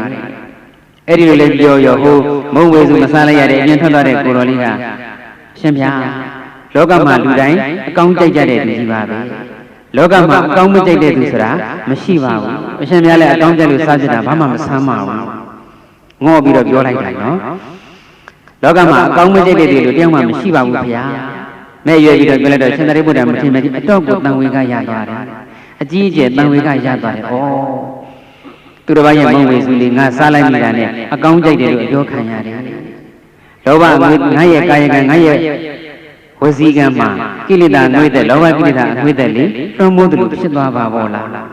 းတော်ပြီဒီနေ့ဒီချိန်ကစပြီးတော့မုံခဲွယ်ငါဘယ်တော့မှမဖုံးပြီးတော့ဘူးအဲ့ဒီလိုအဋ္ဌံပြုတော်မူလိုက်ပါတယ်အဲ့ဒီအဋ္ဌံပြုပြီးတဲ့နေ့ကစပြီးတော့အရှင်သာရိပုတ္တရာမထေရမြတ်ဟာအာယုံစွမ်းမဲ့ဖြစ်ဖြစ်နေစွမ်းမဲ့ဖြစ်ဖြစ်စွမ်းမဲ့ဖုံးပေးပါတယ်ခဲွယ်လုံးဝမဖုံးပါဘူးဘာမုံမဲ့ကက်ကမဖုံးပေးပါဘူးဘာတတိပဲကက်ကမဖုံးပေးပါဘူးမုံတတိအစရှိတဲ့ခဲွယ်ပရိနိဗ္ဗာန်စံတော်မူတဲ့အထိလုံးဝမဖုံးပြီးတော့ဘူးလောကမှာအကောင်းမကြိုက်တဲ့လူတွေဘယ်ရှိမလဲဖတ်ရလေပြောလိုက်တဲ့စကားလေးတစ်ခွန်းကြောင့်တန်ဝေကတွေအကြည့်ကျက်ဖြစ်ပြီးတော့မုံခဲွယ်ကိုရသက်ပံစွန့်ပယ်တော်မူလိုက်ပါတယ်ရုပ်တရက်ကြည့်လိုက်တော့ရှင်သာရိပုတ္တရာမထေရမြတ်ကြီးစိတ်တူတက်လိုက်တာစိတ်ကောက်တက်လိုက်တာထင်စရာမရှိဘူးလားရှိတယ်ဒါပေမဲ့ရှင်သာရိပုတ္တရာမထေရမြတ်ကဒေါသကိလေသာအကျွမ်းမဲ့ပဲတတ်ပြီးသားဖြစ်လို့စိတ်လည်းမတူပါဘူးစိတ်လည်းမဆိုးပါဘူးစိတ်လည်းမကောက်ပါဘူးစိတ်လည်းမညစ်ပါဘူးကိုဒီလိုအကောင်းကြတဲ့လူပြောခံတာကိုလည်းသိခံခွင့်လွှတ်နိုင်ပါတယ်ဒါပေမဲ့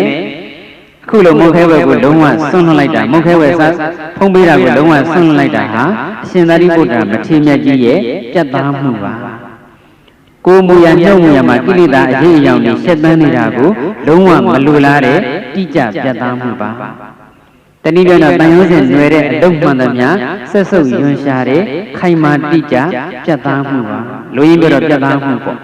့ဒီရှင်သာရိပုတ္တရာမထေရမြတ်ကြီးရဲ့ဒီလိုပြတ်သားမှုကိုဦးဇင်းတို့ကသိပြီးနေလို့အဲ့ဒီမှာမြတ်စွာဘုရားရှင်ကဇာကြောင်းညာဟောတာလေးတွေရှိတယ်ပေါ့လေအချိန်ကကတ်သွားတော့မပြောတာပဲကောင်းမှထင်ပါတယ်နော်ပြောရအောင်မလားကဲမြောက်ပြီးတယ်နဲ့ဆက်ဟောရတော့မှာပေါ့နော်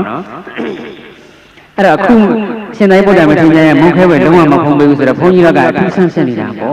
့ရှင်သာရိပုတ္တရာမုံခဲပဲမဖုံးဘူးမုံလုံးဝမစားဘူးစိတ်များဆိုးလို့လားတချို့ကနားမလဲလူကပြောဟာစိတ်ဆိုးလို့မဟုတ်ဘူးဒါရှင်မြတ်ကြီးကပြတ်သားတာဆိုတော့မြတ်စွာဘုရားကရောက်လာဘာဒီပြောနေကြတာလဲဆိုတော့ရှင်သာရိပုတ္တရာမထေရမြတ်ကြီးမုံခဲပဲမဖုံးတာပြောနေကြတာပါပြတ်သားလုံးတာကိုပြောနေကြတာပါဆိုတော့အခုမှဒီလိုပြတ်သားတာမဟုတ်ပါဘူးအလောင်းတော်ဘွားတော်ကလည်းဒီလိုပဲပြတ်သားခဲ့ပါတယ်ဆိုပြီးတော့ဇတ်တော်လေးပြန်ပြောကြတယ်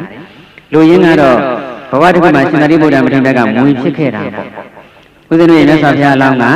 မွေစိတ်ဖြည့်စေကျွမ်းကျင်တဲ့ဆေးဆရာကြီးဖြစ်ခဲ့တာမွေစိတ်မှမဟုတ်ပေါ့လေစိတ်မှန်သမျှကိုဖြည့်ထုတ်နိုင်တဲ့ဆေးဆရာကြီးဖြစ်ခဲ့ဘူးလားအဲ့ဒါတရားတရားကိုရှင်သာရိပုတ္တရာမထေရလောင်းမွေကကိုက်လိုက်အဲ့ဒါတော့ဆေးဆရာလာပင့်ဆေးဆရာကအိမ်ကြွသွားပြီးတော့ဆေးလေးလူနာရှင်ကိုမေးတာပေါ့လေလူနာကိုမေးတယ်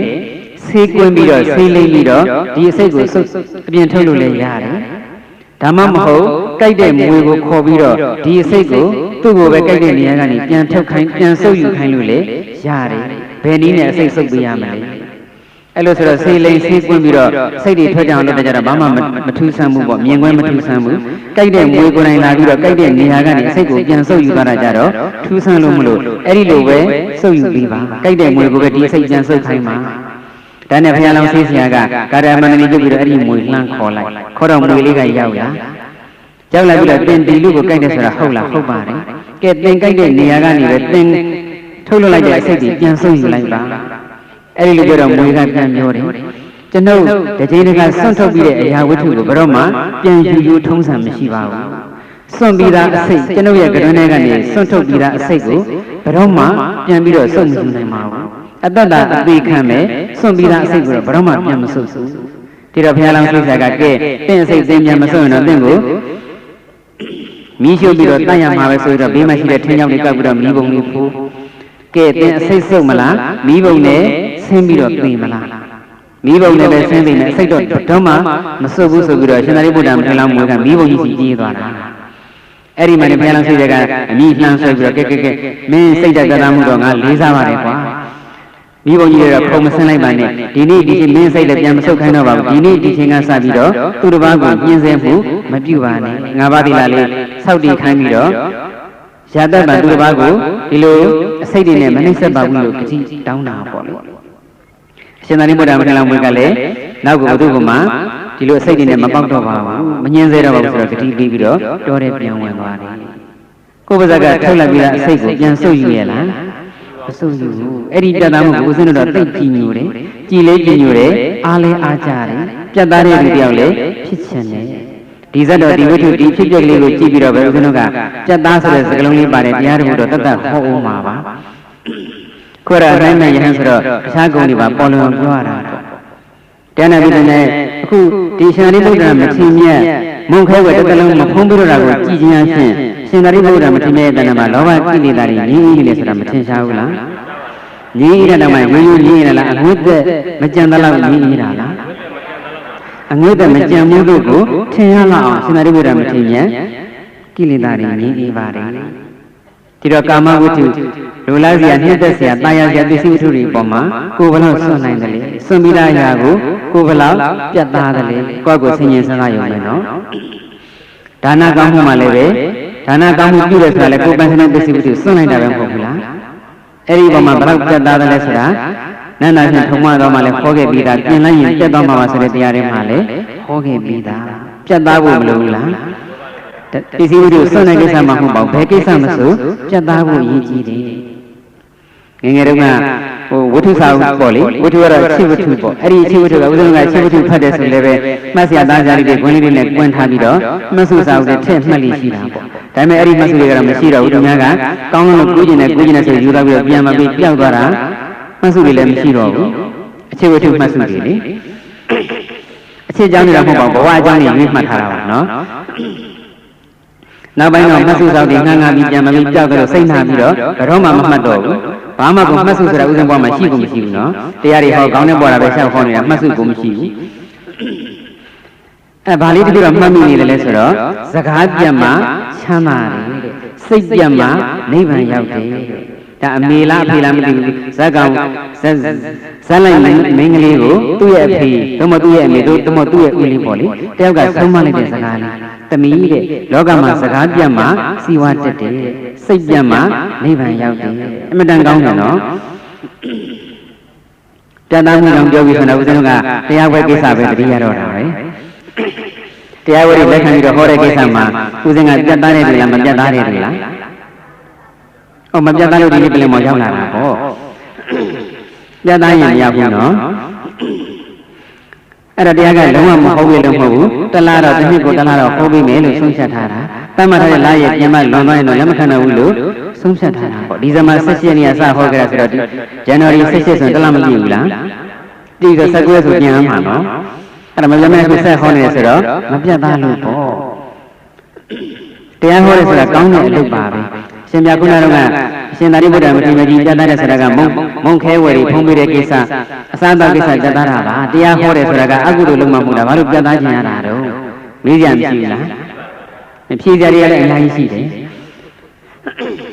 ်ဒါပေမဲ့ဒီမှာတော့အများကြီးရှိတယ်ပေါ့နောက်မှအမှားစာတို့ဘာလို့ကြမှာပဲရေးတော့မှာအဲ့တော့သူရင်အရှင်သန္တာနိကကိုရှင်သန္တာနိကလို့သိကြတာကတရားဝဲကြောင့်ကြည်တာလားစာအုပ်ကြောင့်ကြည်တာလားဒါမှစာအုပ်တွေပဲဆက်ဖတ်ကြတော့ပေါ့ဘာဖြစ်လို့တရားဝဲပြင်လာတော့ စာအုပ်ခလည်းမပြည့်စုံဘူးလားပြည့်စုံပါတယ်ဒါပေမဲ့အရှင်လက်လက်လေးလည်းဖွင့်ပြသေးတာပေါ့ဟုတ်လားအရှင်လက်လက်ဟောတာလေးလည်းနာကျင်ကြသေးတာပေါ့ဒါကြောင့်အတင်းအဓမ္မဇုတ်ကိုလာပြီးတော့ပြင့်နေကြတော့တာနော်ဦးဇင်းတို့ကလည်းအာနာတတ်တဲ့သူမပြတ်သားတဲ့သူမခိုင်တဲ့သူလိုပဲပြောရမှာမသိပါဘူးနော်စိတ်မခိုင်တဲ့သူဆိုတော့တရားဝဲလာပြလို့မျက်နှာလေးဇီးဝဲလာပြီးငယ်တန်းကွာတနာပြီးတော့အာနာပြီးတော့ကဲကဲကဲဆိုတော့ပြီးလိုက်ရပြန်အဲ့ဒီနဲ့တရားဝဲကရွှေရှိနေတာဒီနေ့ဆိုရင်နှစ်လဆက်တိုက်ဖြစ်သွားတယ်အဲ့တော့တရားဟောတာကောင်းတော့ကောင်းပါလေသို့တော့တစ်ဖက်မှာစာအုပ်ကိစ္စစာရေးတဲ့ကိစ္စစာအုပ်စီစဉ်တဲ့ကိစ္စအများကြီးပဲထိခိုက်ပါတယ်ပြောမှဆိုတော့အကြီးအကျယ်ထိခိုက်ပါတယ်တတ်မှတ်လာလေးတလားကွက်တိဟောတော့ထိခိုက်မှုကမသိတာဘူးပေါ့လုံးဝမဟောရတဲ့ဆိုရင်တော့အနေနဲ့အများတော့ထိခိုက်တာဒါပေမဲ့တတ်မှတ်လာမဟုတ်ဘဲနဲ့စာအုပ်ကိစ္စလုံးဝမဲ့လားဒီမှာသွားပြီးတော့ချွေးရက်နေတယ်ဆိုပြီးတော့ဟိုတရက်ဒီတရက်သွားဟောလိုက်တော့စာအုပ်ကိစ္စကအကြီးကျယ်ထိခိုက်တယ်ခု23ဦးမြောက်စာအုပ်ကဘာစာအုပ်တုံးစာဖတ်တိတ္တဆို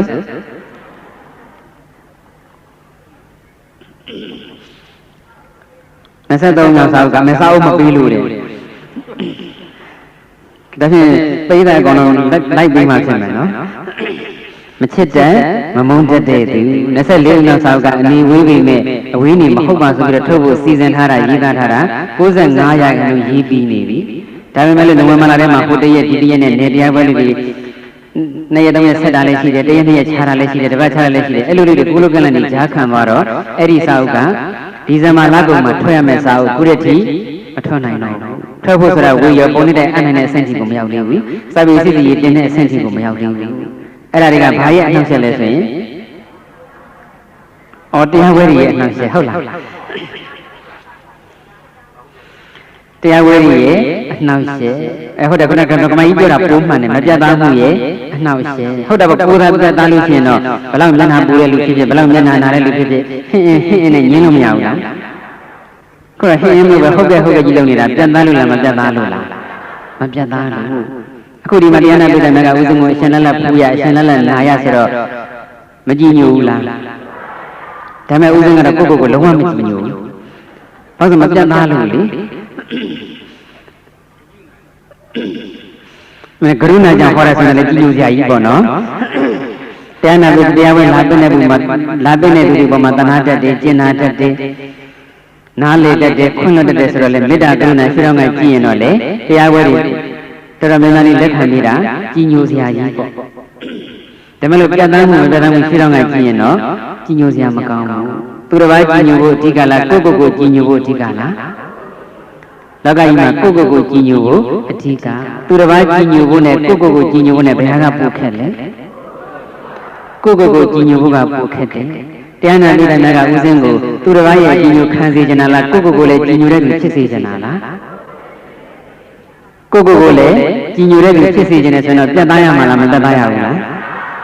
ပြတ်သားရမှာပါဗျာပြတ်သားရမှာဆိုတော့တရားဝဲတွေပြည့်နေလက်ခံရမှာလားညှင်းပယ်ရမှာလားလက်ခံပါဟုတ်ပြီနော်ဟုတ်လားရှင်ဘုန်းကြီးကိုလက်ကညှင်းပယ်ရမှာပါဗျာဆိုတော့ညှင်းပယ်မှာလည်းသိမိတယ်ဆိုတော့တရားမှမလားတော့အဖို့အကြောင်းတဖွားဖွားပြောနေတဲ့ဂျာရဲကကိုပဲခုရက်နေ့ကတော့ပြောတာပေါ့လေ2005ခုနှစ်မလ29ရက်ကစပြီးတော့ကျောင်းတွင်တရားစခန်းကလို့ရင်ပြင်ပတရားဝဲတွေလုံးဝမဟောတော့ဘူးပါဇက်ကထပ်ဟောပါပြောနေကြတဲ့နောက်ပိုင်းကျတော့မပြတ်သားတာကဘယ်လိုဖြစ်လဲဆိုတော့တလလောက်တော့ဟောမှဖြစ်မယ်လေဇန်နဝါရီ1ကနေ31တလလောက်တော့ဟောမှဖြစ်မယ်ထင်ပါတယ်လေဆိုတော့တခါကြီးရှင်မတို့ကလည်းဘေးကနေမြှောက်ပြောနေတာတလတော့ဟောပါဖေတလတော့ဟောပါဖေဆိုတော့အဲ့တော့ဒိဋ္ဌံရာကတစ်ခုဖြစ်သွားတယ်ပြင်ပတရားဝဲတွေလုံးဝမဟောရန်ဆိုတဲ့ဒိဋ္ဌံကလည်းတစ်ခုတနည်းဖြင့်တလကဟောရန်ကလည်းဒိဋ္ဌံတစ်ခုအဲ့ဒီဒိဋ္ဌံတစ်ခုတကဘယ်ဒိဋ္ဌံပိုကောင်းမလို့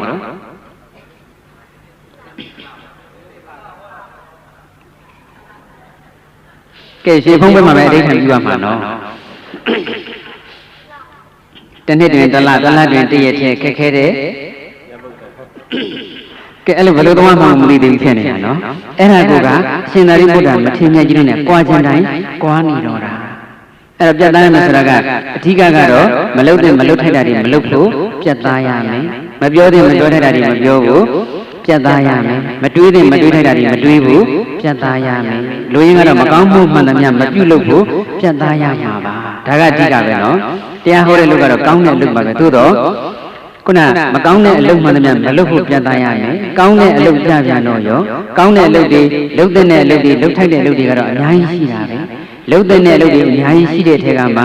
ှလုပ်ချင်တာကိုလုပ်ရမှာလုပ်ချင်တာတွေအများကြီးရှိတဲ့ထဲကမှလုပ်နိုင်တဲ့လောက်ပဲလုပ်ရမှာလုပ်တဲ့နာရဲ့လုပ်ချင်တာရဲ့လုပ်နိုင်တာရဲ့လုပ်တဲ့နာကိုလုပ်ရမယ်ပထမဆုံးယူရမှာကတော့ကိုလုပ်ရမယ့်အလုပ်တွေကဘာယူရမလဲဆိုရင်လုပ်တဲ့အလုပ်ယူရမယ်လုပ်တဲ့အလုပ်တွေကလည်းအများကြီးရှိတဲ့ထဲကမှကိုလှုပ်ချင်ဆုံးလုပ်ကိုရွေးချယ်ရမယ်ဟိုကလည်းလှုပ်ချင်ဒီကလည်းလှုပ်ချင်လုပ်တဲ့နာတွေထဲမှာလည်းလှုပ်ချင်တာတွေကအများကြီးရှိနေတဲ့ခါကျတော့ဘာလို့ထပ်ယူရမှာလဲကိုလုံနိုင်တာကိုပဲယူရမှာလုံနိုင်တာကိုလုံနိုင်တဲ့အတိုင်းအတာအတွင်းမှာပဲလုံရမှာပဲလုံနိုင်တာတွေကလည်းအများကြီးရှိပေမဲ့လုံနိုင်တယ်ဆိုတာကအကြီးအချင်းအရာလုံနိုင်တာလည်းရှိတယ်လို့ကျမ်းမာရေးရလုံနိုင်တာလည်းရှိတယ်စိတ်ဓာတ်ရေးရလုံနိုင်တာလည်းရှိတယ်လုံနိုင်ဆိုတာကအများကြီးကျေပြန်နေတာနော်အကြီးအချင်းအရာလုံနိုင်တဲ့ထောင်ကျမ်းမာရေးရမလုံနိုင်ဘူးဆိုရင်ဒါမလုံနိုင်ဘူးလို့သတ်မှတ်ရမှာပဲအဲ့တော့လုံတဲ့နာတွေအများကြီးရှိတဲ့ထက်ကလည်းကိုယ်အလုတ်တင်ဆုံးအလုတ်ကိုပဲအဓိကပရဏာထားပြီးလုပ်ရမယ်အဓိကနဲ့တာမညာခွဲခြားနားလည်ရမယ်လို့ဆိုလိုတာပေါ့ဒါဆိုရင်တာမညာအလုတ်တွေကိုပြတ်ပြတ်သားသားဆွန့်လွတ်ဖို့မလိုဘူးလားလူတွေအခုတရားဝဲကျင်းပနေတယ်ဆိုတော့ရှေ့မှာဆယ်လူလာဖုန်းပြောတာလည်းပဲဆွန့်လွတ်ဖို့မလိုဘူးလားဟောဟယ်လိုတန်ကြားလို့ပြောတာပါနော်တရားဟောနေတဲ့အချိန်မှာဟန်ဖုန်းတွေအားလုံးပိတ်ထားကြပါစီပါရေးနဲ့တရားဓမ္မနဲ့ဘယ်ဟာပိုရေးကြည့်တာလဲဒါမဲ့တရားဓမ္မကြောင့်ဆက်တာပါဖះဆိုတော့ဘာမှမတတ်နိုင်ဘူးနော်တရားဝဲဘယ်တော့ပြီးမလဲဘယ်တော့ကားလာကြည့်အောင်မလဲဆိုတော့လည်းမတတ်နိုင်ဘူးပေါ့ပြတ်သားရမယ်ကြောင့်ဒီနဲ့ကွက်တိကိုဝင်သွားတော့တာနော်ပြတ်သားရမယ်ဆိုတာကမလုံတဲ့နာမှန်သမျှမလုံဖို့ပြတ်သားရမယ်လုံတဲ့နာတွေအများကြီးရှိတဲ့ထက်ကလည်းအဓိကမကြတဲ့အလုပ်တွေကိုဆွန့်လွတ်ဖို့ပြတ်သားရမယ်တရားဟောတဲ့ကိစ္စတော့ကိုယ့်ကိုယ်ပြတ်သားမှာဆိုကိုယ့်ကိုယ်ပဲစဉ်းစားပြီးကိုယ့်ကိုယ်ပဲအဋ္ဌာန်မှာတော့မယ်နော်လောဘကိလေသာငြိအေးတဲ့ဂုံလေးကိုအာရုံပြုပြီးတော့ကြီးညိုနေတာဒီပြတ်သားတဲ့ဝိတုလေးကတရားနဲ့ပြတ်တယ်မှလည်းကြားတော့ကြားဘူးမှာပါဒါပေမဲ့အကြားတော့လဲလိမ့်မယ်ဥစဉ်တော့တိတ်ကိုကြီးညိုတာပဲကိုရင်ဘွားဒီဇက်တော်လေးစဖကတဲ့ကစိတ်ထဲကကိုမပြောက်တော့လောဘငြိကြီးဂုံပြီးတော့ဘာဂုံသွားအောင်မလဲဒေါသအရှင်သာရိပုတ္တရာမထေရကြီးဒေါသငြိတဲ့တာရကလေးဘာမှကြားဘူးလို့တခါကြီးမျိုးမပြောပါဘူးကိုဆောင်းမဖတ်ပြီးတော့ပို့ပြီးမှာနော်ကိုထီအောင်လို့ဆောင်းမဖတ်ရသေးဘူးလားပါတယ်မင်းမကြောက်လို့မဖတ်ရသေးပါဘူးကျတယ်မယုံပါဘူးဖတ်ပြီးတော့ပါပြီနော်ကဲဒေါသကျင်တာလဲတာရကလေးတစ်ခုလေသင်္ကန်းယုံတဲ့ကိစ္စကိုရင်လေးသုံးမကြမှာလိုက်လာတယ်အဲ့ဒါလည်းပဲတာရကထုတ်လို့ရတာပဲဒေါသမှပို့ပြီးတော့ထင်ရှားတာကြတော့ရှင်သာရိပုတ္တရာမထေရကြီးကသိခံမှုအားသိကောင်းတာပဲသိပြီးတော့သိခံတတ်တာပဲနဲ့နာမည်ကြီးတော့ပုံနာတယောက်ကစမ်းကြည့်ခြင်းနဲ့ဟာရှင်သာရိပုတ္တရာတို့တော်တော်သိခံတတ်တယ်လို့ပြောတယ်ငါဟုတ်မဟုတ်စမ်းကြည့်ဦးမှာပဲဆိုပြီးတော့တနေ့ရှင်သာရိပုတ္တရာမထေရဆွမ်းခံထွက်တဲ့အချိန်မှာနောက်ကနေလက်ဝါးနဲ့အားရိုက်ချကြောပြင်းကိုရောတင်လိုက်တာပေါ့တစ်ချက်တည်းနဲ့အားရပါရိုက်ချလက်ဝါးနဲ့ရိုက်တဲ့တာပြောတာလက်သီးနဲ့ထိုးလို့လက်ဝါးရုပ်လက်ပြီးတော့နှစ်ခုသုံးချတာပေါ့နော်အဲ့အားနဲ့အတင်းတွန်းတော့ခန္ဓာကိုယ်လေးကတော့နည်းနည်းရင်းရင်သွားတာပေါ့ဒါပေမဲ့စိတ်ကမရင်းရင်ငါနောက်ကျော်ဘသူရိုက်တာလဲဆိုတော့လှည့်လည်းမရှိပါဘူးကိုယ့်အကိုဆက်ပြီးတော့ဆွမ်းခံကြွားနေတာပဲဒါဝိတုကြောင့်အသေးစိတ်တော့မပြောဘူးအကျမ်းမြင့်ပေါ့နော်ဒေါသကင်းတာလေးပေါ်လို့ယုံမယ်အဲ့ဒါပုံနာပြောတာရှင်သာရိပုတ္တရာမထေရကြီးဒေါသကင်းနေသိခံမှုအားကောင်းတယ်ဆိုတာစမ်းရင်လည်းနဲ့ရှင်သာရိပုတ္တရာမထေရဆွမ်းခံကြွားနေတော့ကြောပြကိုလက်ဝါးနဲ့အားကုန်ပုံပြီးတော့ရိုက်ချဒါပေမဲ့ရှင်သာရိပုတ္တရာလုံးဝစိတ်မဆိုးပါဘူးနောက်တော့လှည့်မကြည့်ဘူးသူရိုက်တာလည်းလှည့်မကြည့်ဘူးဆွမ်းခံကြွားမြင်ကြွားတယ်ဒါပေမဲ့သီလသမာဓိပညာနဲ့ပြည့်စုံတဲ့ရှင်သာရိပုတ္တရာမထေရကြီးကိုစမ်းတဲ့သဘောနဲ့ပဲဖြစ်ဖြစ်တကယ်ပြမခြင်းတဲ့သဘောနဲ့ပဲဖြစ်ဖြစ်လုံလိုက်တဲ့လုံရကူကမကောင်းတဲ့အတွက်ပုံနာရဲ့တကူလို့ပူလောင်လာတာပဲဒီနေရာမှာလည်းကောက်ချက်ချမယ်ဆိုအများကြီးပေါ့ဒီဓမ္မပဒဝိထုလေးဝိထုကိုပြီးကြသုံးလို့ပြီးတော့ကောက်ချက်လေးချချရင်တော့တရားတော်ကိုပြီးကြလည်းဖြစ်မှာပေါ့တချို့ကသူတော်ကောင်းပုဂ္ဂိုလ်တွေကိုတကယ်သူတော်ကောင်းဟုတ်မှုစမ်းတဲ့သဘောနဲ့ဟိုဟာလေးနဲ့စမ်းဒီဟာလေးနဲ့စမ်းဟိုလိုလှုပ်စမ်းဒီလိုလှုပ်စမ်းစမ်းတာတွေလည်းမရှိဘူးလားစမ်းတာတွေလည်းသတိထားပါစမ်းတာမလို့ဝဲမလိုက်ဘူးဖြစ်နေနော်အဲ့ဒါမဟုတ်တဲ့နည်းမမှန်တဲ့နည်းနဲ့သွားစမ်းရင်အကုသိုလ်ဖြစ်တာအဲ့ဒါသိခံလည်းသတိထားပါစမ်းတာမလို့ဝဲမလိုက်ဘူးဖြစ်နေနော်အဲ့ဒါမဟုတ်တဲ့နည်းမမှန်တဲ့နည်းနဲ့သွားစမ်းရင်အကုသိုလ်ဖြစ်တာ အဲ့ဒါပြီးခံတတ်တာဟုတ်မဟုတ်သွားဆန်းလိုက်တာဟာပြီးခံတဲ့ဟေ့ဆိုတဲ့ပြီးခံမဟုတ်ဘူးတကူလုံးလုံးလောင်းလာတကယ်လို့မတောင်းမှမဟုတ်ရင်အဲ့ဒီနေရာကြီးမြင်ပြီးသိမှာပဲ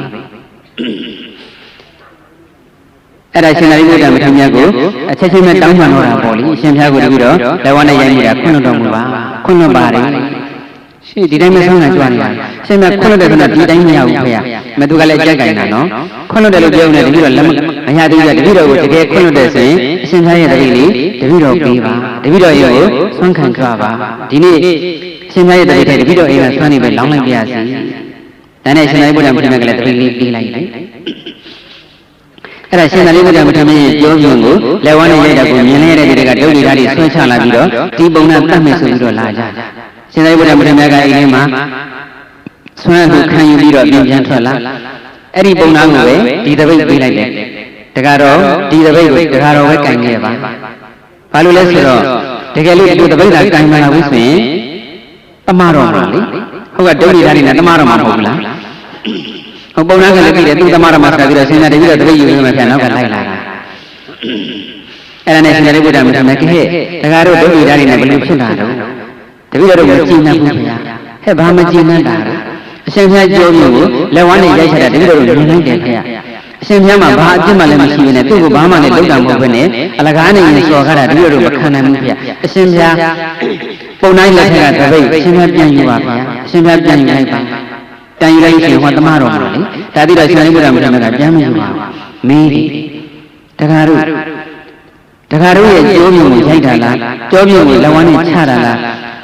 ဘုန်းကြီးရဲ့ကြောမျိုးကိုလက်ဝါးနဲ့ချတာလားအရှင်ဘုရားရဲ့ကျိုးမျိုးကိုလက်ဝါးနဲ့ချတာပါသင်တို့ရဲ့ကျိုးမျိုးကိုလက်ဝါးနဲ့ချတာမဟုတ်ဘဲနဲ့ဘာလို့သင်တို့ကကြားတဲ့ကနေစိတ်ဆိုးနေတာလဲဘာဖြစ်လို့ကြင်စားချီချင်းနေရတာလဲငါရဲ့ကျိုးမျိုးကိုလက်ဝါးနဲ့ချတာစိတ်ဆိုးခြင်းဆိုငါကသာစိတ်ဆိုးရမှာပေါ့ငါကိုယ်တိုင်ကမှစိတ်မဆိုးဘဲနဲ့သင်တို့ကဘာလို့စိတ်ဆိုးနေရမှာလဲပြန်ကြပါရှင်သာရိပုတ္တရာမထေရမြတ်ကပြန်ကြပါဆိုတော့လေပြန်တော့ကြရတာပေါ့လေရှင်သာရိပုတ္တရာမထေရမြတ်ကြီးရဲ့ဒေါသကိရိတာညီမှုဂုဏ်လေးမပေါ်လွင်ဘူးလားအတူယူရလည်းမကောင်းဘူးအခုနေတော့ဘယ်မောင်ကဆန်တကားထီအောင်တကားကိုထီအောင်ကိုဦးကကြောပြီးပြောတင်ထွက်လိုက်ဘလို့နေမလို့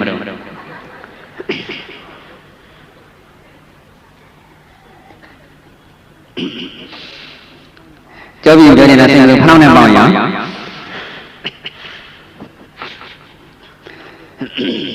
ရှင်သာရိပုတ္တရာမထေရမြတ်ရဲ့ဒေါသကိရိတာညီမှုဂုဏ်ကလည်းကြီးညိုစရာကောင်းလိုက်တာဒါကြောင့်ဆရာလည်းစိတ်မြတ်ဖြူစင်ဖြစ်ခုနသီလဖြူစင်စင်ကပါရတမျိုးကြောင်းလိုက်ပေါ့လေစိတ်မြတ်ကြည်လင်မြတ်ထေရှင်ဥတည်ရှိခိုးပါ၏ဖရာစိတ်မြတ်ကြည်လင်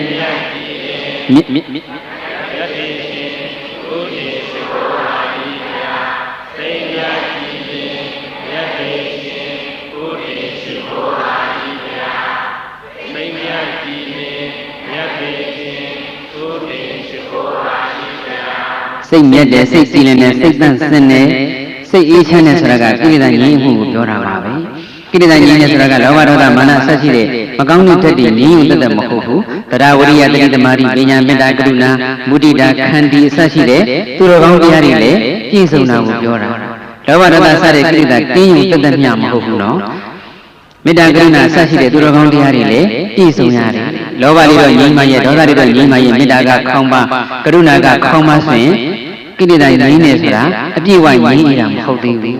ကိလေသာတကယ်အပြည့်အဝငြိမ်းနေတယ်ဆိုတာကလောဘဒေါသစတဲ့မကောင်းတဲ့ဓာတ်တွေကင်းရုံသက်သက်မကဘူးမေတ္တာကရုဏာမုဒိတာဥပေက္ခတရားဝရိယတတိသမารိပညာဆက်ရှိတဲ့သူတော်ကောင်းဓာတ်တွေလည်းအရှင်ဟုန်ကောင်းကောင်းနဲ့ပြည့်စုံနေတာခုကြည့်ပါဒေါသစိတ်မတူရုံသက်သက်မဟုတ်ဘူးတစ်ဖက်သားပေါ်မှာဆွန့်ဆောက်တဲ့မေတ္တာလည်းမရှိဘူးလားသိခံတဲ့ခန္တီလည်းရှိတယ်လောဘဒေါသတခါတော့လည်းဒီတိုင်းပဲပေါ့ယဟန်တော်တစ်ပါးရှင်သာရိပုတ္တရာမထေရမြတ်ကိုစိတ်ဆိုးပြီးတော့ရန်ညှိုးဖွဲ့ဖို့လေလမ်းလေးကြွသွားရင်းနဲ့ရှင်သာရိပုတ္တရာမထေရမြတ်ကြွသွားတဲ့နားလေးမှာအဲ့ဒီယဟန်တော်ကလည်းထိုင်းနေတာဆိုတော့ရှင်သာရိပုတ္တရာမထေရမြတ်ရဲ့သင်္ကန်းဆုံးလေးနဲ့သူ့ကိုယ်နဲ့တိုက်မိသွားတယ်အဲ့ဒါကိုတက်တက်လောက်တာပါဆိုပြီးတော့ပုဂ္ဂိုလ်ကစိတ်ဆိုးပြီးတော့ရှင်သာရိပုတ္တရာကိုရန်ညှိုးဖွဲ့ပြစ်တီးလျှောက်ပြောမကြည်မနှက်တည်ဖြစ်အဲ့ဒါရှင်သာရိပုတ္တရာမထေရမြတ်ကသိတော့သူ့ဘက်ကဘာမှမှားတော့မဟုတ်ဘူး။သွားရင်းနဲ့သင်္ကန်းလေးကလေတဲ့လွတ်သွားတော့အခြားယဟန်တစ်ပါးရဲ့ခန္ဓာကိုယ်မှာထိမိသွားတာ။ဒါပေမဲ့ရှင်သာရိပုတ္တရာမထေရမြတ်ကတောင်းပန်ပါတယ်ရှင်ဗျာ။ အတော်တဆဆန်ချရဲ့ခန္ဓာကိုယ်တပည့်တော်ရဲ့သင်္ကန်းလေးနဲ့ပုံတိုက်မိသွားတာခွန်းလွတ်တော်မူပါဆောင်းကြောက်ထိုင်လက်အုပ်ချီပြီးတော့ကိုတောင်းပန်တော်မူတာဒေါသမထွက်ရုံတက်တဲ့ညမဟုတ်ဘူးနော်ကိလေသာငြိမ်းမှုဂုံလို့ဆိုတဲ့နေရာမှာကိလေဒေါသမထွက်ရုံတက်တဲ့ညမဟုတ်ဘူးတစ်ဖက်သားပေါ်မှာယူယူတီတီလေးလေးဆန်းဆန်းနဲ့ဆောင်းကြောင်လေးထိုင်လက်လေးချီပြီးတော့တောင်းပန်နဲ့သူတော်ကောင်းတရားပါဂါရဝတရားပါပြည့်စုံနေတာဒေါသပြီးတော့ပါတယ်မောဟဆာကတော့အဓိပ္ပာယ်တွေကတော့မမီပြောနိုင်တာပေါ့လေဒီနေ့မှပြောမယ်ဆိုတော့အသိပညာမပြည့်စုံတာပေါ့အသိလိမ္မာဉာဏ်မပြည့်စုံတော့မောဟကိလေသာကျင်းနေဆိုတော့မသိယုံတဲ့မြတ်မဟုတ်ဘူးသိလဲသိတယ်သိတဲ့သိတဲ့တာတွေသိတယ်သိတာတွေအများကြီးရှိတဲ့ထက်ကတာဝန်သိတယ်ဆိုတာလေးပဲကြည့်လိုက်ပေါ့ကိုယ်တာဝန်ကိုယ်ဝတ္တရားကိုသိတယ်ဆိုတာလေအသိပညာပဲမောဟကိလေသာကျင်းရဲ့ကြာရုံတစ်ခုပဲရှင်သာရိပုတ္တရာဘုရားမြတ်ကြီးကတော့တာဝန်သိစိတ်ကပြေဝလိုက်တာတနည်းပြောတော့ခေါင်းဆောင်ကောင်ပြီးသားလိုက်တာယူရဲရဟန်းတော်တွေဆွမ်းခံကြွရပြီဆိုရင်အရှင်သာရိပုတ္တရာမထေရမြတ်ကနောက်ဆုံးမှကြွတယ်တခြားယဟန်သမီးတွေဆွမ်းခံကြွသွားလို့ရှိရင်ရှင်သာရိပုတ္တရာမထေရမြတ်ကအကြောင်းထဲမှာတပါးတွေချမ်းနေခဲ့ပြီးတော့ကြောင်းနဲ့တက်ပတ်ကြည့်ရှုတမျက်စိလှည့်ရသေးတယ်နေရာတမျက်စိလှည့်ရေကုန်နေတဲ့ရေမရှိတဲ့တောက်ရိုးသုံးရိုးတွေရေဖြစ်သူ့နေရာနဲ့သူစနစ်တကျမထားတဲ့ကဒင်းတွေကလထိုင်တွေအသုံးဆောင်ပစ္စည်းတွေသူ့နေရာနဲ့သူစနစ်တကျထားကျောင်းထဲမှာလုပ်တဲ့တန်ရှင်းကိစ္စတွေဝေယဝိသကိစ္စတွေအကုန်လုံးလိုက်ပြီးတော့တပါးတဲ့လုပ်ပြီးမှနောက်ဆုံးဆုံးခံကြတော်မူတယ်အရှင်သာရိပုတ္တရာမထေရမြတ်ကြီးရဲ့ခေါင်းဆောင်ကောင်းပြီးသားမှု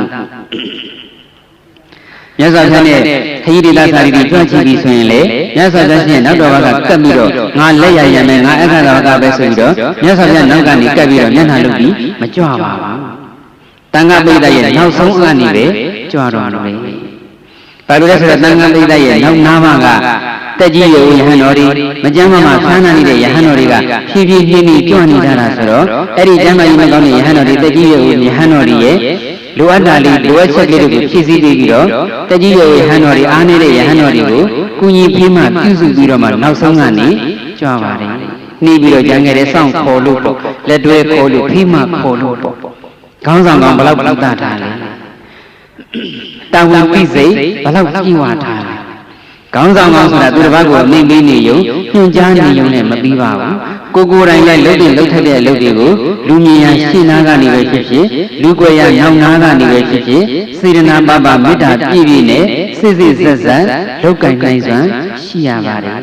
အရှင်သာရိပုတ္တရာမထေရမြတ်ကြီးဆိုတော့မြတ်စွာဘုရားပြီးရင်ဆရာကြီးပဲပေါ့ကဲမင်းတို့ဒီမှာဒီမသိလည်းမဲ့တာကိုသိကြဟဲ့ရေတွေကလည်းမရှိပါလားရေတွေကလည်းကုန်းနေပါလားဖြည့်ကြဟဲ့ဒီမှာကြည့်အောင်ဂရင်တွေကဒီညာထားမှာမဟုတ်ကလထိုင်းကဟိုမှာထားမှာမဟုတ်သူ့နေရာနဲ့ကိုစနစ်တကျထားစီပြီးတော့ညွှန်ကြားပြီးခိုင်းနေလည်းမရဘူးလားရတာပဲဒါပေမဲ့ခေါင်းဆောင်ကောင်းဆိုတာကသူများခိုင်းနေနေမပြီးကိုယ်တိုင်လည်းလုပ်ရတယ်အသေးမှအောက်ခြေတွေကစပြီးတော့လုပ်နေရင်လုပ်ရတာပဲတချို့ဒေသတွေမှာဆိုလို့ရှိရင်သူတို့ကတကားတွေဓမ္မတွေရှိပါတယ်အောက်ခြေတွေကစဝေယဝဆလုပ်ကြတာငါသိညာနဲ့ကြည်ထောင်းနဲ့ကြည်စီထားတာပဲဆိုပြီးတော့သူများကြီးခိုင်းတာမဟုတ်ပါဘူးတချို့တကားကြီးတွေဓမ္မကြီးတွေဆိုရင်ဒေသကာလတွေမှာအိမ်သာတဲ့ကိုဝင်ပြီးတော့ကိုယ်တိုင်စီးကြောအဲ့ဒါတချို့ကမသိတော့လေအမေခုဘက်ခန်းလေးစီးပါအောင်ဟုတ်လားဝေယဝဆလုပ်နေတဲ့လူကိုကျောင်းတကာမှမသိမြေတကာမှမသိခိုင်းတဲ့လူတွေလည်းမရှိဘူးလားရှိတယ်ခေါင်းဆောင်ကောင်းပြီးတဲ့ပုဂ္ဂိုလ်ကိုတန်ဝင်ကိုသိတဲ့ပုဂ္ဂိုလ်ကုသိုလ်တရားကိုချစ်မြတ်နေတဲ့ပုဂ္ဂိုလ်ဆိုတာကအလုတ်အလုတ်ကုသိုလ်အလုတ်ကြီးတယ်ငယ်တယ်မခွဲခြားပါဘူးလုံတဲ့ကောင်းတဲ့အလုတ်မှလည်းများလုပ်ပါတယ်ဒါကြောင့်မောဟကိလေသာကိစ္စနဲ့ဆိုတာလေးနဲ့တွဲမှတ်ဖို့ပြောတာပေါ့နော်ရှင်သာရိပုတ္တရာမထေရရဲ့ဂုဏ်တွေကတော့ပြောလို့မကုန်နိုင်ဘူး9 မိနစ်စာ9 မိနစ်စာပဲရှိတဲ့ဆောင်းပါးလေးတို့ကိုဟောနေတာက2 နာရီပြည့်တော့မယ်နော်အဲ့တော့အရှင်သာရိပုတ္တရာမထေရရဲ့ခေါင်းဆောင်ကောင်းပြီးသားမှုတာဝန်သိမှုကိုကြည်ခြင်းအဖြစ်လေကိလေသာငြိမ်းမှုဂုဏ်အဖြစ်ကြီးကျယ်မြင့်မြတ်တယ်ဆိုတာသိနိုင်ပါတယ်လောဘဒေါသမောဟပြီးတော့မာနခုနကိုရင်လေးကဆုံးမဆွဲဟာတော့ဒေါသဆာချက်မာနစနေရမှာအာရင်ကြီးပွားလိုက်တာကပိုကောင်းတယ်တခါတော့ရှင်သာရိပုတ္တရာမထေရမြတ်အခက်မသိလို့သင်္ကန်းကြီးရမ်းထားတာမကြီးမညာဖြစ်နေတယ်အဝန်းမကြီးပဲဖြစ်နေတယ်တစ်ဖက်ကစားကပေါ်တဲ့ဇာကအောက်နေနဲ့နင်းကြနေတာပေါ့ ညီညီညာတသားတည်းဖြစ်မှန်ပြီအဲ့ဒါခုနှစ်သားရွယ်ကိုရင်လေးတစ်ပါးကမြင်တော့အရှင်ဘုရားဝတ်တဲ့သင်္ကန်းကလည်းမညီပါလားအရှင်ဘုရားရဲ့သင်္ကန်းကအဝန်းမညီပါလားလို့ပြောလိုက်တော့ရှင်ဘုရားမတော်မြတ်ကချက်ချင်းပဲသင်္ကန်းလေးကိုပြင်ပြီးတော့ယုံလိုက်တယ်ပြင်ပြီးတော့ရှမ်းလိုက်တယ်ပြင်ပြီးတော့ဝတ်လိုက်တယ်ကိုရင်လေးကဟိုဘက်ကိုလှည့်ပြီးတော့သင်္ကန်းလေးကိုညီညီညာဝတ်ဝိပိဒနဲ့လက်အုပ်လေးချီပြီးတော့ဒီလောက်ဆိုရင်အရှင်ပြေပါပြီလားဆရာရွေ့ပြီးတော့ဆရာခေါ်တာမဟုတ်ဘူးနော်တကယ်ကိုဆရာခေါ်တာဆရာတရားဆိုသင်္ကန်းညီညာပါပြီလားကိုရင်လေးလည်းဘယ်လိုပြောမလို့ကိုရင်လေးလည်းဆရာကြီးတို့တော့မဟုတ်ဘူးနော်လူသားဆိုတော့ငါတပည့်တော်တယ်လို့ပြောမလားမသိအကိုရင်လေးလည်းတရားဆိုညီညာပါပြီဖျားပေါ့ပြီးတော့မှအဲ့ဒါဆရာတို့ဘုရားမထေရကလည်းဂလိချီဥထိတ်မှကျင်းပြီးတော့ဒီကနေ့မှကိုရင်ဖြစ်တဲ့ခုနှစ်သားအရွယ်ကိုရင်လေးကဆုံးမလာခဲ့ရင်လည်းအဲ့ဒီအဆုံးအမကိုဥထိတ်ရဲ့ပန်းစင်ပါတယ်ဥထိတ်တင်ပြီးတော့လိုက်လာပါမယ်ဥရန်ကြီးပြည့်တော်မူပါတယ်ရှင်သာရိပုတ္တရာမထေရရဲ့တဏ္ဍမှာမာနသာရှိမယ်ဆိုရင်ဒီကိုရင်ငမြောင်းချောက်ကလေးကလာပြီးတော့ငါပြောရကောင်းလားဆိုပြီးတော့စိတ်မဆိုးနိုင်ဘူးလားဟိုငါဘာသာလုံများလို့မကြီးတာမင်းကဘာဆိုင်လို့လဲဆိုပြီးတော့လေပြောနိုင်တာပုရုဇဉ်ယဟန်ချမ်းဆိုတော့အဲ့ဒီလိုပြောမှုများတယ်နော်စိတ်နှလုံးလေးနဲ့ပြောပြမှုမရှိဘူးဆိုရင်ပေါ့ငါကပညာရတာဆုံးလက်ရရန်အဲ့ကတာဝကဆိုတဲ့မမာနမျိုးမရှိပါဘူးယဟန်ချင်းချင်းတက်လူရည်ယဟန်ချင်းချင်းမဆိုးထားနဲ့ခုနှစ်အရွယ်ကိုရင်လေးကပြောဆိုဆုံးမတဲ့လူမဟုတ်ပေါ့နော်ဘယ်လိုပြောမလဲပြုမြင်ပေးတာကိုလေလက်ခံပါတယ်ဒါဖြင့်တရားနာပိဋကများဥစဉ်ပါဝင်တရားနာပိဋကများလည်းကိုယ့်ရဲ့ကြီးတဲ့လူကဆုံးမမှလိုက်နာရမှာလားကိုယ့်ရဲ့ငယ်တဲ့လူကဆုံးမရင်လည်းလိုက်နာရမှာလားဆုံးမတဲ့စကားလုံးရတာဒီကကြိုက်ချင်မှကြိုက်မှာပေါ့ဒီလိုပြောပေါ့ကြီးတဲ့လူကပြုမြင်ပေးလေလက်ခံရမယ်ငယ်တဲ့လူကပြုမြင်ပေးလေလက်ခံရမယ်ငယ်တဲ့လူတွေကကြီးတဲ့လူကိုဒါလေးကတော့ဒီလိုလုပ်တဲ့နဲ့ဒီလိုလုပ်တဲ့ကတော့မှားနေတယ်ဒီလိုမလုပ်ဘဲနဲ့ဒီလိုလုပ်တော့ပိုကောင်းမယ်နဲ့အကြံပေးပြီးတော့ပြုမြင်ပေးတာကိုလက်မခံဘူးဆိုရင်ထေရဝါဒဟုတ်ပါမှာမဟုတ်ဘူးထေရဝါဒဆိုတာကကိုယ့်ရဲ့ကြီးတဲ့လူကကိုယ့်အမှမြင်လို့ပြုမြင်ရင်လေလက်ခံရမှာပဲကိုယ့်ထက်ငယ်တဲ့လူကအသက်ရွယ်ကဆိုလိုတာမဟုတ်ဘူးအသက်ရွယ်အားဖြင့်ဖြစ်ဖြစ်စီစဉ်ဥစ္စာအားဖြင့်ဖြစ်ဖြစ်ယာရုအာနာအားဖြင့်ဖြစ်ဖြစ်ကိုယ့်ထက်ငယ်တဲ့ပုဂ္ဂိုလ်ကကိုယ့်ရဲ့လက်အောက်ကပုဂ္ဂိုလ်ကကိုယ့်ကိုအပြစ်ထောက်ပြအမှားထောက်ပြပြီးတော့ပြုပြင်ပေးရင်လေလက်ခံရမယ်ဒါမှထေရဝါဒကံစိတ်ဝိတုအာဟာရအကြောင်းတရား၄ပါးနဲ့ပြုပြင်ဖန်တီးထားလို့ဦးဇင်းရဲ့ယုံနာခန္ဓာကိုဘာလို့ခေါ်တာလဲမြန်မာလိုအဲ့လိုခေါ်ပြီးတော့ပြောတတ်ဖို့ကောင်းပြီနော်သင်္ခါရလို့လည်းခေါ်တယ်အတိအကျပြောလို့ဆိုတော့ပြုပြင်ခံရတာဆိုရင်သင်္ခတ္တသင်္ခါရဆိုတာပြုပြင်တတ်တာပြုတတ်ရင်သင်္ခါရပြုအပ်ရင်ပြုခံရရင်သင်္ခတ္တနိဗ္ဗာန်ကျတော့အပြုမခံရဘူးနိဗ္ဗာန်ဟာဘာအကြောင်းတရားနဲ့မှပြုပြင်ဖန်တီးထားတာမဟုတ်တဲ့အတွက်အသင်္ခတ္တနိဗ္ဗာန်မှာအကြောင်းတရားလည်းမရှိအကျိုးတရားလည်းမရှိအကြောင်းတရားတွေနဲ့စီမံဖန်တီးထားတာမဟုတ်ဘူးနိဗ္ဗာန်ကြီးဖြစ်လာအောင်တစ်ခုခုကလွတ်ထားတာမဟုတ်ဘူးယုံနာခန္ဓာကြတော့အကြောင်းတရားတွေနဲ့ပြုပြင်ထားရတာကံစိတ်စိတ်တုအာဟာရစိတ်ကောင်းဖို့အတွက်လည်းစိတ်သက်သက်နဲ့ပြုပြင်လို့မရဘူးမိကောင်းစိတ်ကောင်းဆိုတဲ့ပုံကိုယ်တွေကလည်းပြုပြင်လို့မလိုဘူးလားလူတွေသင်္ခတ္တကိုယ့်ရဲ့ယုံနာခန္ဓာကြီးကသင်္ခတ္တတရားကြီးဖြစ်နေတော့ပြုပြင်ပေးဖို့မလိုဘူးလားဟိုသင်္ခါရတရားတွေလည်းသင်္ခါရပဲပြတ်မှာပေါ့နဲ့လူတွေကအလွယ်တကူပြောလို့ရှိတာသင်္ခါရဆိုတဲ့စကားလုံးကပြတ်တယ်ဆိုတဲ့အဓိပ္ပာယ်လုံးဝမထွက်ပါဘူးသင်္ခါရတွေဟာပျက်စီးတတ်တာတော့မှန်ပါတယ်ဒါပေမဲ့သင်္ခါရဆိုတာကပြုပြင်ဖန်တီးပေးနေရတာကိုသင်္ခါရလို့ခေါ်တာဒါကြောင့်မလို့မကောင်းတဲ့ဓာတ်ကလေးရှိနေရင်လည်းပြုပြင်ပေးရမှာမကောင်းတဲ့စိတ်တွေရှိနေရင်လည်းပြုပြင်ရမယ်မကောင်းတဲ့နှုတ်ဝတိအဖြစ်ရှိနေရင်လည်းပြုပြင်ရမယ်မကောင်းတဲ့ကိုယ်ကျင့်စရိုက်တွေရှိနေရင်လည်းပြုပြင်ရမယ်ပြုပြင်ခံရလို့သင်္ခတ္တလို့ခေါ်တာပါအဲကြောင့်ပြုပြင်ရမှာပဲကံစိတ်ဝိတုအာဟာရလို့ပဲအကြောင်းတရား၄ပါးရှိတယ်ဆရာလုပ်တဲ့သူဆုံးမတဲ့သူညွှန်တဲ့သူဆိုတာမရှိဘူးမလုပ်ပါနဲ့စိတ်ကိုပြုပြင်ဖို့အတွက်မိကောင်းဆွေကောင်းဆိုတဲ့ကိုယ့်ရဲ့ကြီးပြီးဖြစ်စေငယ်ပြီးဖြစ်စေကိုယ့်ရဲ့အမှားကိုစနစ်တကျမေတ္တာကရုဏာပညာနဲ့ထောက်ပြတဲ့ပုဂ္ဂိုလ်ဟာကိုယ့်ကိုပြုပြင်ပေးတဲ့မိကောင်းဆွေကောင်းပါပဲမိကောင်းဆွေကောင်းရဲ့ပြုပြင်ဖန်တီးမှုလည်းမလိုအပ်ဘူးလားလိုအပ်ပါတယ်နောက်မာနကင်းတဲ့တာရကလေးတွေဘာရှိဦးမလဲ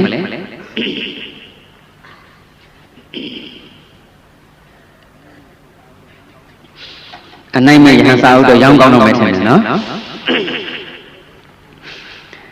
အရှင်သာရိပုတ္တရာမထေရမြတ်ဟာအရှင်အတ္တဇိမထေရရဲ့ဂါထာတဝက်ကလေးနာပြီးတော့သောတာပန်ဖြစ်သွားခဲ့တယ်သောတာပန်ဖြစ်ပြီးတဲ့အချိန်ကစပြီးတော့ဘယ်ရက်ဘယ်ဒေတာဘယ်နေရာပဲရောက်ကျိန်းဆက်ပြီးဆိုရင်အရှင်သာအတ္တဇိမထေရရှိရဘက်ကိုရည်မှန်းလက်ဥချီရှိခိုးကတော့ပြီးတော့အရှင်အတ္တဇိမထေရရှိလောက်တဲ့ရှိမဲ့အရက်ကိုပဲခေါင်းထားပြီးတော့ကျိန်းဆက်ပါတယ်ဥကောင်းထားပြီးတော့ကျိန်းဆက်ပါတယ်အရှင်အတ္တဇိမထေရကအနောက်ရမရှိအနောက်ရခေါင်းထားလိုက်တာပဲအရှင်သာရိပုတ္တရာမထေရမြတ်ကမြောက်ရရှိရင်မြောက်ရခေါင်းထားလိုက်တာပဲလောကီလူသားတွေကိုရှေ့ခေါင်းထားမှတောင်ခေါင်းထားမှနဲ့အစွဲရှိရလားမရှိဘူးခုတရားနဲ့ပြည်တယ်ကအနောက်ဘက်ကောဟိုရန်ကုန်မှာကျတော့တိုက်ခန်းလေးဆိုတော့အနောက်ဘက်ခေါင်းထားတာလည်းမရှိဘူးလားရှိတာပါပဲတိုက်ခန်းအနေထားတိုင်းပဲလိုက်ပြရတယ်အဲ့ဒါတကယ်တမ်းကျတော့ကိုကြည်စည်းရှင်ဟာကိုဥကောင်းထားတဲ့နဲ့အရက်ပဲပေါ့အရှင်သာရိပုတ္တရာမထေရမြတ်ကတော့ကိုယ့်ကိုသောတာပန်ဖြစ်အောင်တုံသင်ဆုံးမပေးလိုက်တဲ့အရှင်အတ္တဇိမထေရရှိရဘက်ကိုပဲဥကောင်းထားပြီးတော့နေ့စဉ်ကျိန်းဆက်တော်မူပါတယ်ဆရာသခင်ကြည်စည်းရှင်ကိုဥထိတ်တင်ပန်းစနာဟာလေမာနကိလေသာကင်းစင်ခြင်းရဲ့ပြရုပ်တစ်ခုပါပဲဒါကတော့ကိလေသာကင်းနေဆိုတဲ့ဂုံဆိုတဲ့စကားရကြောင့်သာပြောနေရတာပေါ့ကောင်းတဲ့ဂုံအနေနဲ့ပြောမယ်ဆိုတော့အများကြီးပဲပေါ့နော်ဆရာသခင်ကြည်စည်းရှင်ကိုဥထိတ်တင်တတ်တဲ့ဂုံကြည်စည်းသိတတ်တဲ့ဂုံဒီလိုရိုးရိုးပြောရင်လည်းရတာပါပဲနာရဝိနန္ဒကကိလေသာရင်းမှုဂုံဆိုတဲ့စကားလုံးသုံးထားလို့သာဥစ္စနောကကိလေသာနဲ့ဆက်ဆက်တွဲပြီးတော့ရှင်းပြရတာပါကျေးဇူးတရားသိတတ်တဲ့ဂုံပေါ့တခြားလည်းပဲကျေးဇူးတရားသိတတ်တဲ့ဂုံဆိုတဲ့စကားလုံးလေးသုံးတဲ့နဲ့တခြားတာရကတွေလည်းအများကြီးရှိပါတယ်လောဘဒေါသမောဟမာနအစရှိတဲ့ကိလေသာအညစ်အကြေးတွေဝါဒနာအနုတ္တတောင်မကြံမှုလို့ဆိုရလောက်အောင်ညီအေးတော်မူတဲ့ကင်းစင်တော်မူပါတယ်။ဒါကြောင့်ဆိုလိုက်ပါစိတ်မြတ်ကြည်လင်ယတိရှင်ဥတေကိုပါဤဗျာစိတ်မြတ်ကြည်လင်ယတိရှင်ဥတေကိုပါဤဗျာစိတ်မြတ်ကြည်လင်ယတိရှင်ဥတေကိုပါဤဗျာဒါကတော့မြတ်ဆိုတဲ့စကားလုံးထပ်လို့မသုံးရင်လည်းဤလီငင်းရင်မြတ်ထေရှင်ဥတေရှိခိုးပါဤဘုရားလို့ဆိုလဲရတာပါပဲအဲ့ဒါရှင်သာရိပုတ္တရာမထေရမြတ်ရဲ့ဂုဏ်တွေကတော့အများကြီးရှိတာပဲဒီနေ့ပြောခဲ့တာကပညာဂုဏ်သီလဂုဏ်ကိလေသာငြိမ်းအေးမှုဂုဏ်ကိလေသာငြိမ်းအေးမှုဆိုတာကိုဒီနေ့ပြောတော့သမာဓိလို့ပြောလဲရပါတယ်နောက်ဆုံးကျတော့သီလသမာဓိပညာပါပဲသူတစ်ပါးကျေးဇူးသိတတ်တယ်ဆိုတာလည်းသမာဓိရှိမှသိတတ်တာကိုယ်တောင်းဝင်ကိုသိတယ်ဆိုတာလည်းသမာဓိရှိမှသိတတ်တာခေါင်းဆောင်ကောင်းပြီးသားတယ်ဆိုတာလည်းသမာဓိရှိမှခေါင်းဆောင်ကောင်းပြီးသားတာစိတ်ဓာတ်ပြတ်သားတယ်ဆိုတာလေတမာတိရှိမှစိတ်ဓာတ်ပြတ်သားတာတစ်ဖက်သားပေါ်မှာသီးခံခွင့်လွတ်တတ်တယ်နားလည်တတ်တယ်ဆိုတာလေတမာတိရှိမှသီးခံခွင့်လွတ်တတ်နားလည်တတ်တာပါတဲ့ကိလေသာငြိမ်းမှုဂုံဆက်စကလုံးကိုတနည်းပြောရင်တော့တမာတိဂုံလို့ပြောလေရပါတယ်အဲဒီလိုဆိုရင်တော့နာတဝိနကလျှောက်ထားတဲ့ရှင်သာရိပုတ္တရာမထေရမြတ်ရဲ့အနှိုင်းမဲ့ဖြစ်ကြောင်းဂုံပညာဂုံသီလဂုံကိလေသာငြိမ်းမှုဂုံအထိုက်လျောက်ပြည့်စုံသွားပြီဘုရားမထေရမြတ်ကြီးကပညာအရာမှာအသာဆုံးအမြတ်ဆုံးမထေရမြတ်ဖြစ်တဲ့အတွက်တရားနည်းကုံချုပ်တဲ့အနေနဲ့အရှင်သာရိပုတ္တရာမထေရမြတ်ကြီးရဲ့ပညာကြီးမားပုံစံတစ်ခုနမူနာတစ်ခုတာရကတစ်ခုကိုအာရုံပြုပြီးတော့တရားကြီးညိုပွားများကြီးညိုတတ်တာပွားများကြရအောင်တခါတည်းကျတော့မြတ်စွာဘုရားအခုလိုပဲပေါ့လေတရားရှိဟောရတာရှိတယ်အခုတော့2နာရီပြည့်ကနေပြီပေါ့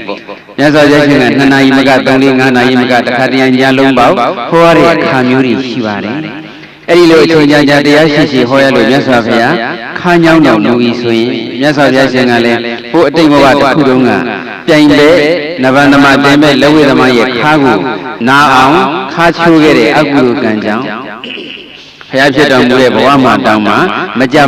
ခါနာတယ်မကြခါညောင်းပါတယ်အထူးသဖြင့်ခုလိုတရားရှိဟောပြီဆိုရင်ပို့ပြီးတော့သိတာပါတယ်အဲ့ဒီလိုအချိန်ကြာတရားရှိဟောရလို့မြတ်စွာဘုရားခါညောင်းတော်မူပြီးဆိုရင်အရှင်သာရိပုတ္တရာမထေရမြတ်ကိုမြတ်စွာဘုရားရှင်ကမိန့်တော်မူတယ်ရှင်သာရိပုတ္တရာငါဘုရားခါညောင်းပါတယ်ငါဘုရားခါညောင်းတော်မူတယ်ခါဆန့်လိုက်ဦးမယ်ရှင်သာရိပုတ္တရာဆက်ပြီးတော့ငါဘုရားဟောလိုက်တဲ့တရားလေးဟောလိုက်ပါဦးအဲ့ဒီလိုမိန့်တော်မူပြီးတော့တရားဟောပလင်ရဲ့နောက်ွယ်ကသီးသန့်အခန်းငယ်လေးထဲမှာမြတ်စွာဘုရားခါဆန့်လဲလျောင်းပြီးတော့အညောင်းညာရှိတော်မူရပါတယ်တရားဟောပလင်ရဲ့နောက်ွယ်နားမှာလိုက်ကလေးကာပြီးတော့အခန်းငယ်လေးတစ်ခုစီစဉ်ထားတာရှိပါတယ်အဲ့ဒီအခန်းထဲမှာမြတ်စွာဘုရားခါညောင်းချီတော်မူရပါတယ်မြတ်စွာဘုရားခါညောင်းချီနေတဲ့အချိန် ခန္ဓာတက်တောင်လဲလျောင်းနေတဲ့အချိန်မှာအရှင်သာရိပုတ္တရာမထေရမြတ်ကမြတ်စွာဘုရားဟောလက်စတရားကိုမြတ်စွာဘုရားဟောပြောလိုတဲ့အဓိပ္ပာယ်အတိုင်းမြတ်စွာဘုရားသုံးနှုန်းလိုတဲ့စကားလုံးအတိုင်းတတဝေမတိရှေ့ဆက်ဟောကြားတော်မူပါတယ်မိမိဟောလိုတဲ့အတိုင်းဟောနေတဲ့ရှင်သာရိပုတ္တရာမထေရမြတ်ရဲ့တရားတော်ကိုမြတ်စွာဘုရားရှင်ကကလကနောက်ွယ်ကနေခါညောင်ချီနေရင်းနဲ့နှစ်ချိုက်ချိုက်လေးလေးစားစားနာကြားတော်မူပါတယ်ခါညောင်ကြည့်ပြီးခန္ဓာတက်တာပြီဆိုတဲ့မြတ်စွာဘုရားရှင်ကအရှင်သာရိပုတ္တရာဟောလက်စတရားကိုရောက်ရနေရာကနေရှေ့ဆက်ပြီးဟောကြားတော်မူပါတယ်မြတ်စွာဘုရားဟောနေစေတရားကိုမြတ်စွာဘုရားအလိုချချွတ်ဆွတ်ဆက်ဟောနိုင်တဲ့ရှင်သာရိပုတ္တရာမထေရမြတ်ရဲ့ဉာဏ်ပညာတော်ကတော့အမခံကြီးကျယ်လှပါတယ်ရှေ့ပိုင်းမှာလည်းပြောခဲ့ပြီးပါပြီမြတ်စွာဘုရားရှင်အရှင်သာရိပုတ္တရာမထေရမြတ်ရဲ့အဆုံးအမဟာမြတ်စွာဘုရားရှင်ရဲ့အဆုံးအမနဲ့ထက်တူထမြပဲတင်ရှင်သားရဲ့အဆုံးအမဟာငါဘုရားရဲ့အဆုံးအမနဲ့ထက်တူထမြဖြစ်တဲ့အတွက်ငါဘုရားကိုအနီးကပ်နေပြီးတော့အမြဲတမ်းပြုစုလုပ်ကြည့်ဖို့မသင့်တော်ပါဘူးအနီးကပ်ပြုစုလုပ်ကြည့်မှုမပြုပါနဲ့လို့မြတ်စွာဘုရားပင်မြင့်တော်မူခဲ့တယ်မြတ်စွာဘုရားရှင်ရဲ့အဆုံးအမနဲ့ရှင်သာရိပုတ္တရာမထေရမြတ်ရဲ့အဆုံးအမထပ်တူထပ်မြဖြစ်လို့ပဲမြတ်စွာဘုရားခါးညောင်းတော်မူတဲ့အချိန်မှာမြတ်စွာဘုရားဟောလက်စတရားကိုမြတ်စွာဘုရားဟောမဲ့စကားလုံးအတိုင်းအဓိပ္ပာယ်အတိုင်းအရှင်သာရိပုတ္တရာမထေရမြတ်ကချွတ်ဆွတ်ဆက်ပြီးတော့ဟောကြားတော်မူနိုင်ပါတယ်မြတ်စွာဘုရားသုံးနှုန်းတဲ့စကားလုံးတိုင်းမြတ်စွာဘုရားရည်ရွယ်တဲ့အဓိပ္ပာယ်တိုင်းချွတ်ဆွတ်လိုက်ပြီးတော့ဟောနိုင်ဖို့ဆိုတာတကယ်ကိုမလွယ်ကူတဲ့ကိစ္စကြီးပါပဲဒါကြောင့်ရှင်သာရိပုတ္တရာမထေရမြတ်ဟာပညာဂုဏ်အားဖြင့်လေအသာဆုံးအမျက်ဆုံးပဲဆိုတဲ့အနာရပိနတ်သားရဲ့ပထမဆုံးလျှောက်ထားချက်အထောက်အထားအနေနဲ့ဒီတာရကကိုလည်းထည့်သွင်းပြီးတော့အာရုံပြုလို့ရပါတယ်အဲ့တော့ရှင်သာရိပုတ္တရာမထေရမြတ်ရဲ့ဝါဒထီရဝါဒဒီနေရာမှာတဲလက်စားတဲ့ကောက်ချက်လေးချကြည့်ပေါ့လေမြတ်စွာဘုရားခါညောင်းတော်မူတဲ့ခါကျတော့ညောင်းနေနားရဲမှတ်ပြီးတော့ခါနာကြည့်အောင်လုပ်တာမဟုတ်ပါဘူးရထဲမှာတစ်ခါကတော့ခင်ဗျားတော့ဒုက္ခဝေဒနာတွေပေါ်လာမှတ်ချလိုက်ပေါ့မှတ်လိုက်လို့ရှိရင်ဒုက္ခဝေဒနာမှန်တယ်သူ့ဟာသူပျောက်သွားမှာပါပဲလို့ပြောလို့ရှိကြတယ်ဒုက္ခဝေဒနာတိုင်းခန္ဓာကိုယ်ရဲ့ဒုက္ခခန္ဓာကိုယ်ရဲ့နာကျင်ခိုက်ခဲမှုဆိုတဲ့ဒုက္ခဝေဒနာတွေဟာ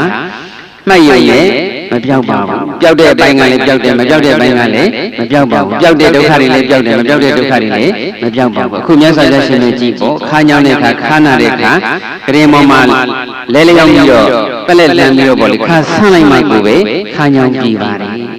ဒါကြောင့်တချို့ဒုက္ခဝေဒနာတွေကမှတ်ယုံနိုင်မတတ်ပါဘူးပြင်လိုက်ကြောင်းလိုက်မှပျောက်တာတွေရှိပါတယ်တရားထိုင်ရတာကြားလို့ညောင်းလာပြီးကြိုက်လာပြီးနားလာပြီးကျင်လာပြီးဆိုရင်မှတ်နိုင်တဲ့လောက်တော့မှတ်အောင်ပေါ့ရှုမှတ်လို့ရတဲ့လောက်တော့ရှုမှတ်အောင်ပေါ့တတိသမารိနဲ့မဖြစ်လောက်အောင်ရှုမှတ်လို့မရလောက်အောင်ဒုက္ခဝေဒနာတွေပြင်းထန်လာပြီဆိုရင်တော့ဣရိယာပုဂ္ဂိုလ်ပြင်လိုက်ရမယ်ပြောင်းလိုက်ရမယ်ကုတ်သိရင်လည်းကုတ်ရမှာပဲလှုပ်သိရင်လည်းလှုပ်ရမှာပဲဒါကတော့မြတ်စွာဘုရားရှင်တရားကြကြဟောရလို့ခန်းချောင်းတဲ့အခါခန်းချောင်းရှိတာကိုနမူနာကြည့်ပြီးတော့ကောက်ချက်ချပေးတာပါ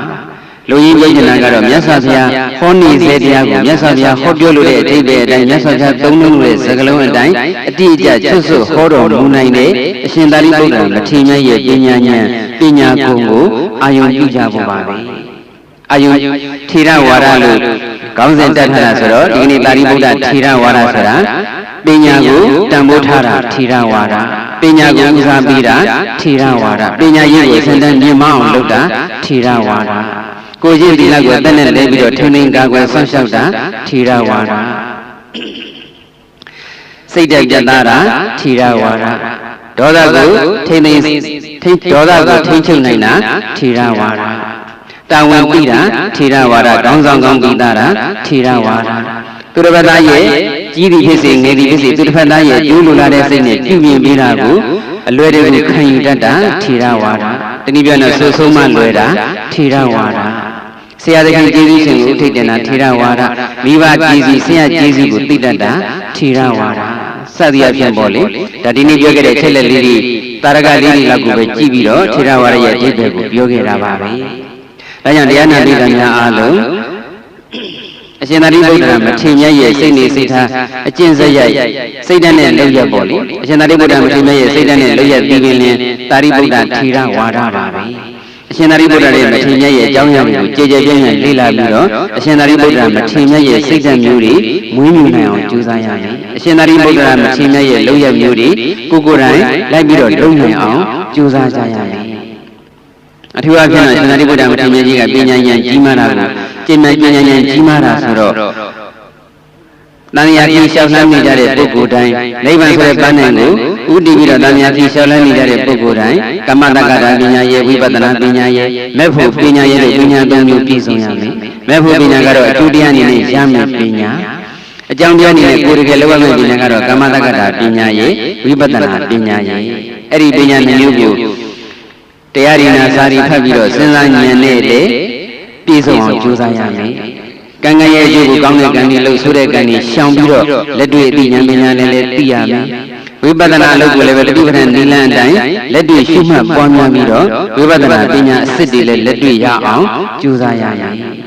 ဒါကြောင့်တရားနာပိဋကများအားလုံးအရှင်သာရိပုတ္တရာမထေရမြတ်ရဲ့ပညာဂုဏ်သီလဂုဏ်ကိလေသာငြိမ်းမှုဂုဏ်တွေကိုအာရုံပြုပြီးတော့ကိုယ်တိုင်လည်းပညာဂုဏ်သီလဂုဏ်ကိလေသာငြိမ်းမှုဂုဏ်တွေနဲ့ပြည့်စုံအောင်ကြိုးစားအားထုတ်နိုင်ကြပါစေလို့ဆုမွန်ကောင်းတောင်းရင်းနဲ့ဦးဇင်းတို့ရဲ့တရားကိုဒီနေရာမှာပဲမိဂုံးချုပ်ပါတော့မယ်အပ္ပမတိနာတမ္ပါတိထာအပ္ပမတိနာမမိမလဲယောမဘောမစပြင်းပြထက်တန်မင်္ဂန်သောတတိတရားဖြင့်တမ္ပါတိထာသီလသမာဓိပညာဥသောသောသိက္ခာသုံးပါးတို့ကိုကိုယ်စီကိုယ်ငါပြည့်စုံအောင်ကြိုးစားအားထုတ်နိုင်ကြပါစေကုန်သတည်း